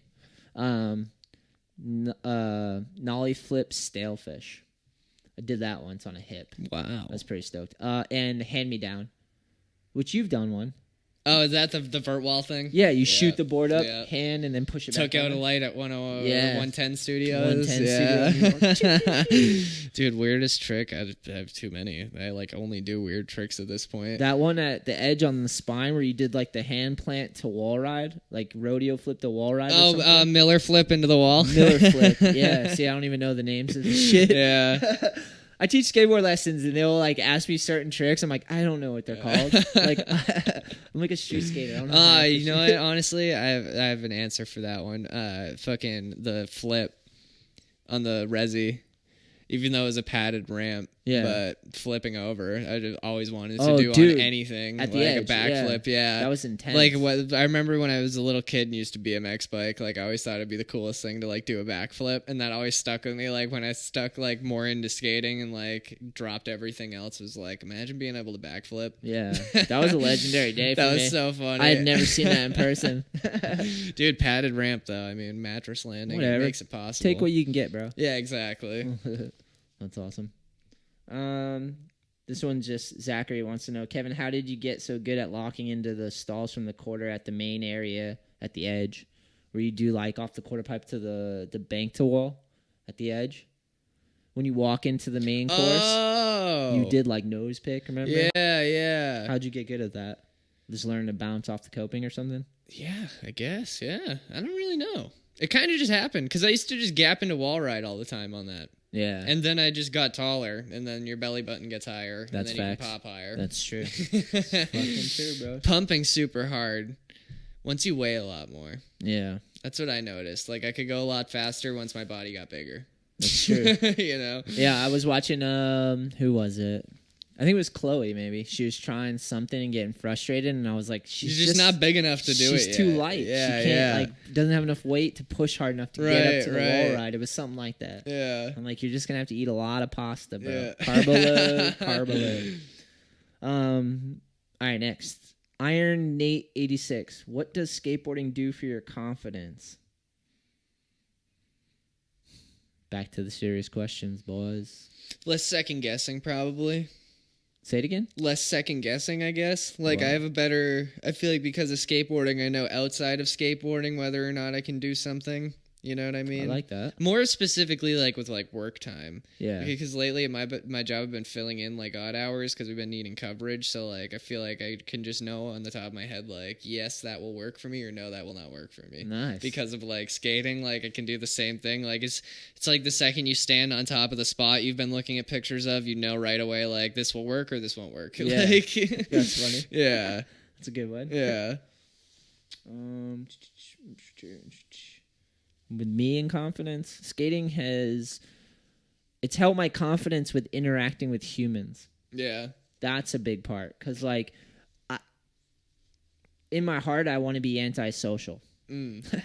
Not, like, it just is, like, my natural state. I think that's how everyone is, though. Yeah. Like, everyone has a part that doesn't really want to talk to Yeah. people, even when you're in the mood to talk to people. Yeah. Yeah. I feel like I'm just, like, kind of I used to be more of an introvert, but then after learning to skate and meet so many awesome people from skateboarding, I've been able to be more outward. Like, I've been more outgoing, and, like, it helped me gain confidence with talking to people and all different types of people, going to Skater's Edge and seeing people from all over the place and traveling the world. It just helped me, like, realize that I don't have to be in my head by myself all the time, you know? Right. Definitely skating helped me with that. Yeah, hell yeah. What was your first setup, and what was your first trick you set your eyes on mastering? Can't wait to watch your show. My first setup ever was a mini logo board. Powell? Is that by Mini Powell? logo's Powell. Oh, pretty positive. really? Yeah. I never fucking knew that. Wow. That's so funny. It's definitely Powell. Yeah, I had it was just a black mini logo board with like the little mini logo, and then I had the regular indies, just like the basic like silver with the orange bushing. I don't remember wheels or anything though. Oh, bummer. Yeah, because I got it in first grade.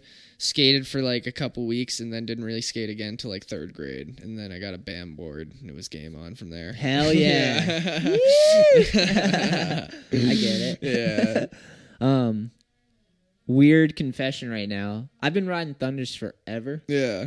But lately, I've been feeling like skating some independence. Really? I don't know why, and I feel almost embarrassed because of was it Grind Queen now? Oh yeah, they changed from Grind King to Grind Queen because they're beefing with the actual company. Yeah. I feel like getting DMs threatening like legal action. Oh really? Yeah, that's what was happening. I feel like I'd just get clowned on for riding indies now. But... Oh my god! You see the new hangers on it though? They like replaced the bolts, and now it's like the Grind King truck. Like you know, it's like the Allen key. Oh my god! Yeah, that's the new independent that's coming out, wow. Dude. If you look on, it's probably like the first thing on their Instagram. All right, I'm going to look it up. Like if you, I guarantee it's got to be like the first thing on there. But they replaced it, so now it's the Allen key top, which is kind of good though, because that was like the most annoying shit to me with independence is you grind down the fucking bolt that loosens or tightens your truck. So you're just like, well, fuck me. It's almost. It doesn't make any sense though. I've had just a basic ass pair of Thunder 148s for like 2 years now, and they've been holding strong. Yeah, I've been riding Thunders for as long as I can remember, dude.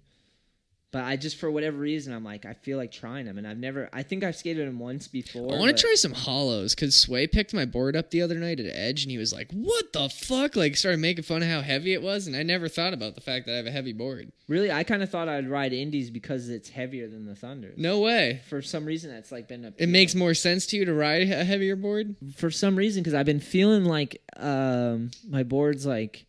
My wheels are kind of beat up, and everything's kind of beat up right now. It feels kind of light. Dude, got new wheels and bearings last night. Oh, I'm jelly. I get them literally like every 8 months. It's not on their website or on their Instagram. In case you were wondering, I was just looking. This just popped up. Yeah, I didn't see it, bro. Here, you want me to go to... Yeah, see, I'm on their website. Did you see a picture? Yeah. Oh, hold on. I'm gonna play some of my nephew right now. Little detail. Here we go. I'll play a little bit. If I can find the actual clip. Dude, I hope they can't hear the work going on. This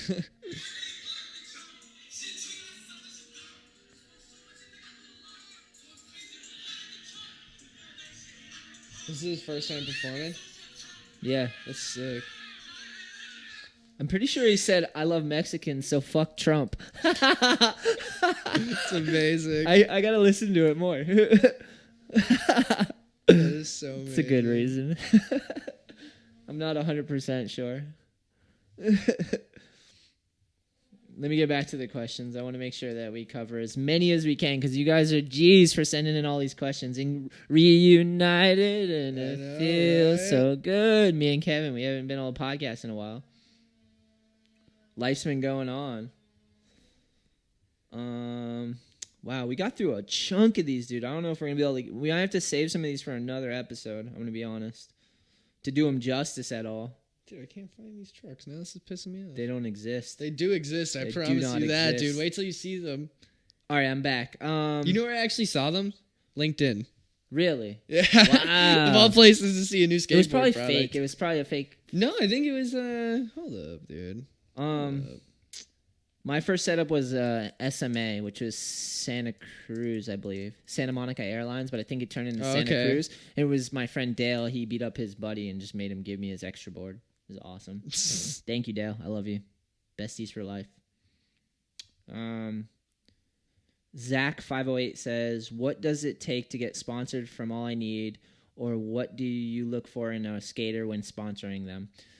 I'll answer the second half. I look for someone who's self-driven. So they love skating and they want to progress at their skating and they're trying to get better and they got to be social and cool to people and they got to be aiming at things and working hard and just keep showing up. It takes a while, man, because like there's a lot of talented people, but like I don't know. But I look for people that have their own vision and their own drive where it's like they don't want me just... I have to sponsor them to keep their spark going. Like, you got to have an internal spark, and you got to be doing it with or without a fucking sponsor. Like, it can be a goal of yours, but that can't be the end-all, be-all. You got to just love skating and want to try to push it as much as you can and see what you can do with it, you know? Does that sound good, Kevin? That sounds pretty solid. And I've found a lot of people that are like that, but not, you know, some people are more focused and figure out ways to keep it in their life and get involved and come on the trips and film the parts and do all the work because they're self-driven to do it, you know?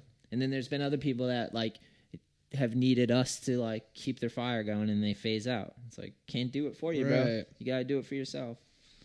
And it takes a long time, Zach. Can't find them, but look at those. It's fake news.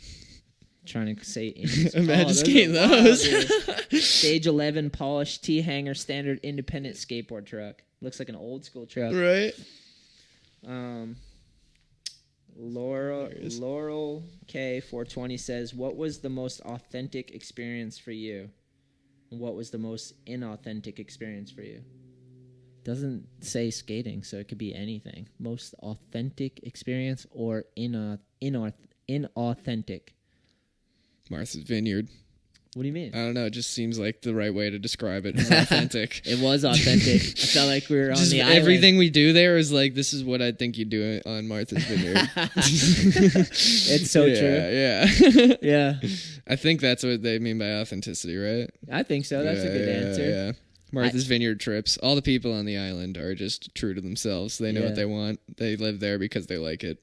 Yeah. Yeah. That makes 100%. Authentic people. Yeah. What about inauthentic experience? New York City. Really? Yeah. What do you mean? I don't know. I just feel like it's always so much different than I expect it to be. Okay. Yeah. All right. Yeah. Fair enough. I don't know. I'd say, like you see, I don't know. I'd say skateboarding in the Olympics is inauthentic. Inauthentic. I just I'm thinking of places now. I'm just as joking. authentic I'm or just joking. inauthentic. All the dudes in the Olympics are gonna love it. It's gonna be authentically them. That's why they're so good at competing. Because they actually should have been a basketball player. Yeah, football right. Player, yeah. Or a jouster. Or a fucking ski bobber. What are they? Dude. Oh, bobsled. Bobsled. Or a javelin thrower. Or a pole vaulter. Fucking bobsledder. Or they need to be coached and added up points and told that they're good and given a ribbon. Yeah. Am I being too harsh? No. If I find someone that... This is what they wanted. If I found someone that I liked and they were into like that and they really did like it and want to do it, I would support them. Mm-hmm. Like I have nothing against someone who wants to do it, but like it's not for us. Yeah. But authentic, you sparked me. I went on a surf trip with a bunch of surfers. It was the most authentic. Yeah. You're just surfers. Yeah, and I was like sick. an outsider, but I was just watching them. I'm like, yeah. They were just doing their thing. Yeah, this is like as authentic as being on a skate trip. You right, know? Like right. my version of what I thought a surf trip would be. It was like exactly that. But more. Yeah, that's you know, sick. I'm like, this is so much more than I thought. But Right. it's so authentically surfing. I was That's with tight. like epic pros, you know. That's fucking sick. Inauthentic would be whenever I see someone that's like putting up a fucking charade or an ego and they like are trying to play games with you and I'm like, you're not being authentically you because you're thinking too much about how you're being perceived or how you want to be perceived. That's my idea of inauthenticity. Is that a word? Inauthenticity? Yeah, thank you. If that's a word too. I don't know. But like when someone's just kind of like too invested in who they're putting off, like they're just trying too hard, you know? There's people out there like that. And it's like, just be yourself, dude. Take a deep breath. Like we're going to like you for your oddness and your coolness. Like it's going to be a little bit of everything. So what's your dream car? Damn, that's something I never think about actually. I've been thinking about cars a little more lately. I used to always be like, I don't really care. Just be efficient, work well. Something that just fucking whips. Yeah? I love the look of those like modern ass cars that just like look like spaceships. Yeah. Yeah. Dude, what do you think of the Tesla truck though? Insane looking. That thing looks so fucked up. I feel like we'd need it if we were in like end of the world situation. Yeah, if we were fighting like an army that lived on Mars or something, then we'd or like need those for like goes crazy and you're like trying to run them all over or something. Honestly, dude, probably like I don't know. Like a classic ass Mustang restored. Ooh. You know what I mean? Like one of those that like a dude in their 40s like dedicates his whole life to like restoring and like bringing back. Just sounds like obnoxious when you start it up. Yeah. That's probably what I'd like. That's a good one. Yeah. I love the smell of like gas. You know what I mean? Like from like old cars or like go-karts or like golf carts. Like Kevin's just like choo choo choo. Kevin's out there, boys. Yeah. Sick. Yeah. Yeah, muscle cars. It's kind of cool. Probably something like that. Or the exact opposite, like a wicked modernized electric car could be kind of cool too. Yeah, I think electric cars I've been like thinking more of lately. It seems like the future. It's like a new kind of power though too. Yeah, like something like the not Tesla's driving like, something with an engine, you're driving something with a battery. Yeah, Tesla's they accelerate way faster than combustion engines. Yeah, it's exactly. Just like a switch. Yeah. It's not like you have to get cylinders firing. Right. You know?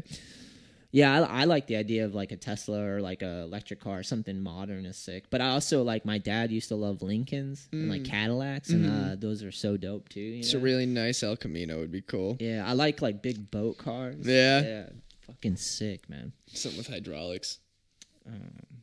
Dude, Snoop Dogg was going off on his Instagram. Oh, really? Yeah, dude. I don't know what I can't even get into it right now, but he was like going off on some lady talking about, I'm gonna come get you. No you shit. Keep acting crazy. Yeah. Oh shit. I only saw it a little bit. I didn't really look into it, so I don't know who he's talking to. Yeah. But he's like, "Can I call her? Can I call her a bitch?" Oh my god. Cut that shit out before I come That's get so you. funny. Snoop Dogg doing some Snoop Dogg shit. You know what I'm saying? Snoop Dogging. Everyone's gonna be surprised. Why is Snoop Dogg acting crazy? It's fucking Snoop Dogg. Yeah. Ariel has another question. What is the most memorable experience of you being kicked out of a spot? Ooh, coming through with the hammer of a question right there. Damn. Okay, hold on.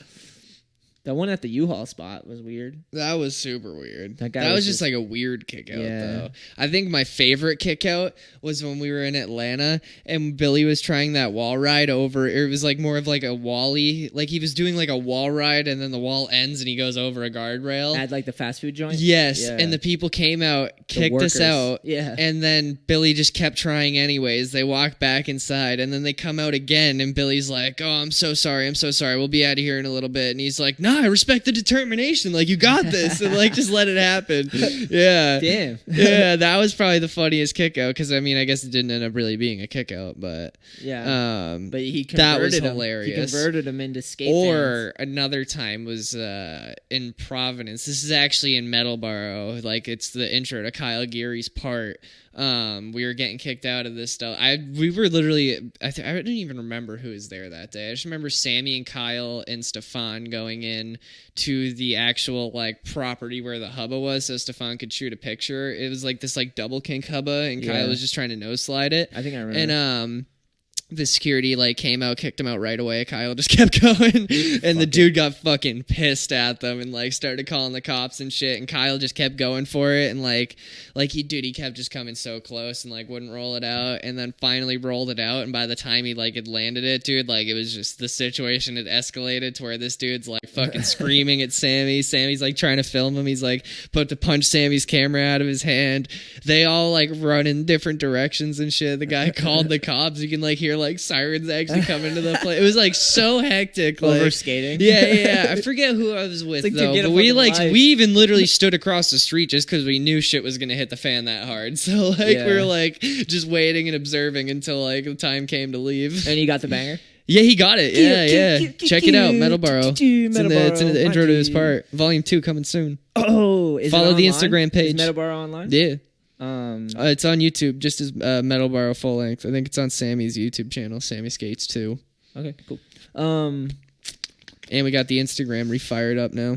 I think I saw that. You guys posted something? Yeah. That's right, man. Kyle's big flip, yeah. Yeah, that's just what it gonna was. post clips from the first video to hype it up. Just want to make a few t-shirts and stuff, and then drop a second vid. I love it. Yeah. Hell yeah. Meadowboro Volume 2. Mine would be, I was in, I want to say Highland, California, if that's a place, and I was riding for Birdhouse, and I was with my homie, I want to say Drew, who was filming, and we had to hop a fence with all this generator and equipment and stuff to get into a schoolyard, and it's a 10-stair round rail, and we were filming to get clips for the Birdhouse video, and I'm trying this nollie nose grind down this 10-stair round bar, and I'm getting so close, but I'm running out of energy, and then all of a sudden, these like kids showed up. They were younger than us, but they were like, they're not men, but they were like teenagers, you know? Yeah. And they showed up and they had a gun and they were trying to rob us for the camera and shit. But we didn't really like give in. We were just like, no, get away. No. And they were just like coming towards us and they were like flashing the gun. and they're trying to say some shit, and then all of a sudden, like, a cop on the outside of the school, like, saw the lights because we were skating. I think they saw the generator lights, and they, like, turned their lights on and flashed the floodlight in at us, and the dudes, like, saw that, and they looked over, and then they got squirreled, and they, like, took off and left us alone. And we were like, dude, we got all the lights and shit. And my adrenaline was firing because I saw the gun. And I'm like, fuck, dude, I'm going to have to beat the shit out of these people and maybe get shot. So I was like, fuck, let's keep going. Let me try again. Like, the cops are going to take a while to get in here. We got to break all this shit down. And so, dude, next try. We kept the camera rolling. You didn't see the gun or anything, but he hits record. I roll up 10-stair nollie nose grind. I pop it, grind, boom, right away, dude. And Drew's just like, with fucking guns being pulled and shit. And I was like, yeah, so that's juiced. Amazing. The fact that they almost robbed us and my adrenaline gave me the commitment to actually slam or make. Do it, and I rolled away on the next try. Sick, yeah. And then the cops didn't even come in the school. They just flashed the lights, left, and we broke everything down and got out of the school without seeing the cops. Damn, that's They didn't sick. even come get us. It was like a 15, 20 minutes after all that. I wonder if they saw the dudes holding the gun. Yeah, maybe they found him or something. I don't know. But they decided not to come in. They just flashed the floodlights from outside the school area, maybe just to scare us or something. But it scared the wrong people or the right people. Funny. So that was a pretty wild and memorable one. And then another one would be we were overseas, I want to say in Portugal or somewhere like that, and we were skating a spot. It was a bank spot outside of like apartment buildings. And apparently, like, skateboarders have been going there because it was a hot spot, and the people there were just over it. Oh, yeah. And they came out with, like, bottles and chains and, like, movie-type shit. And no one got hurt, but it was just so They were ready to fuck somebody up if you gave them any bit of shit. Oh, they came out, they rolled up, they came out of the building, and a van pulled up, and they just chased us out of the spot. Oh, yeah. They were ready to fuck somebody up. Yeah, it was that shit's so annoying. Yeah, it's so stupid. Right? I feel like we already answered this one, but how impactful do you think social media is in skateboarding culture, community, and profession? I think it can be impactful, but it can also just be fucking dick jokes and stupid shit. However much you pay attention to it. It's a tool. You can use it for whatever you want, and you could also just be super vain. You could just not use Instagram, and then it's all irrelevant to you. Yeah, exactly. You know? When did you realize skateboarding is all you need? That's from Matthew Baldwin. I can answer that because I definitely feel that way. I like fifth grade. Yeah. After like a couple of years of skating, I was like, I want to do this forever. Yeah. Fair enough. Yeah. Yeah. I'd say as soon as I found it. I don't even know. Maybe upon like learning how to drop in. Yeah. Yeah. That's sick. Like learning how to like maneuver ramps. That's what was fun to me.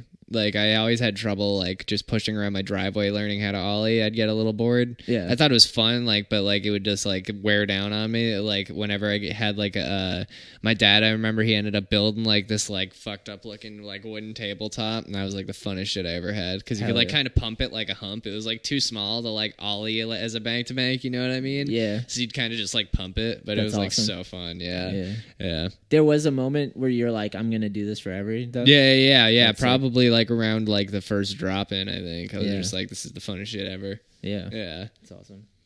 That's what I when I first found skating and I got into it, as soon as I saw my homie Dale do a bunch of tricks and I was like, dude, this is it. This is it. It's gonna take a whole life to figure out. Fuck football, fuck anything, like anything else I could I was a wicked into BMX racing too in like first and second grade, and that went right out the window as soon as I started skating. Yeah. I realized it would take a whole life to master, and even at that, you'll have to let it go too. Yeah, you're like, this is gonna be stuck with me now. Exactly. It's a challenge. It's never going away. Figures. Legit. Let's see. Let's finish it up then, because we've been going, dude. It's a heavy podcast. Right. I think I got all the questions. Was there anything you wanted to talk about? Anything specific that you wanted to bring up? Just Metalboro too.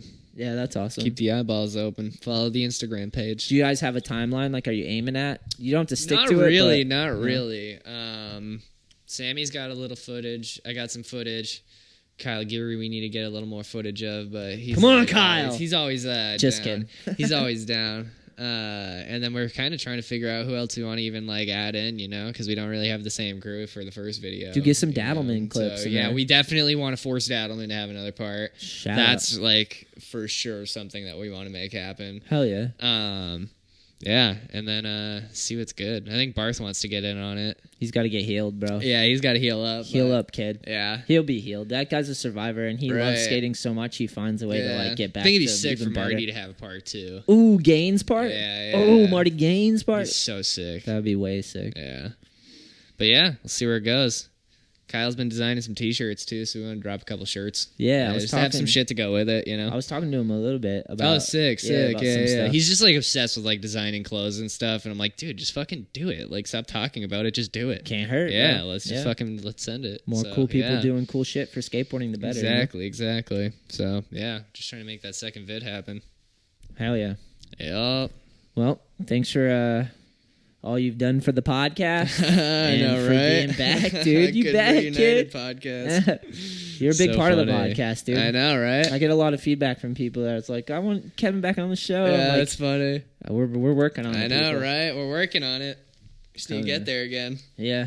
Well, you're on, dude. You're back in. We got to draw up an official internship program for you. So yeah. Get some more heads in here, too. Hell yeah. Get some more free labor. I'll help you if you help me. Yeah, Scratch each other's backs. Exactly. Let's go.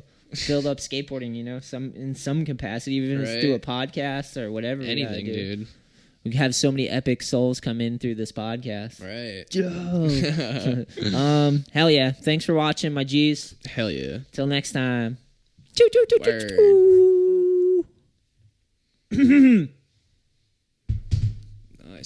Thanks. Yeah, hell yeah. That was good. I've been trying to dress up a little bit for the podcast. That's this funny. is my idea, dressing up, just putting on like a flannel. You gotta start dressing up for the show. I know, dude. You should have let me know. I could have fucking thrown on a polo. I want to get Ken. I did. I wrote it in the group chat. I said you guys should dress up for the podcast. I said it a long time. I want to get Goonin in leather. Dude,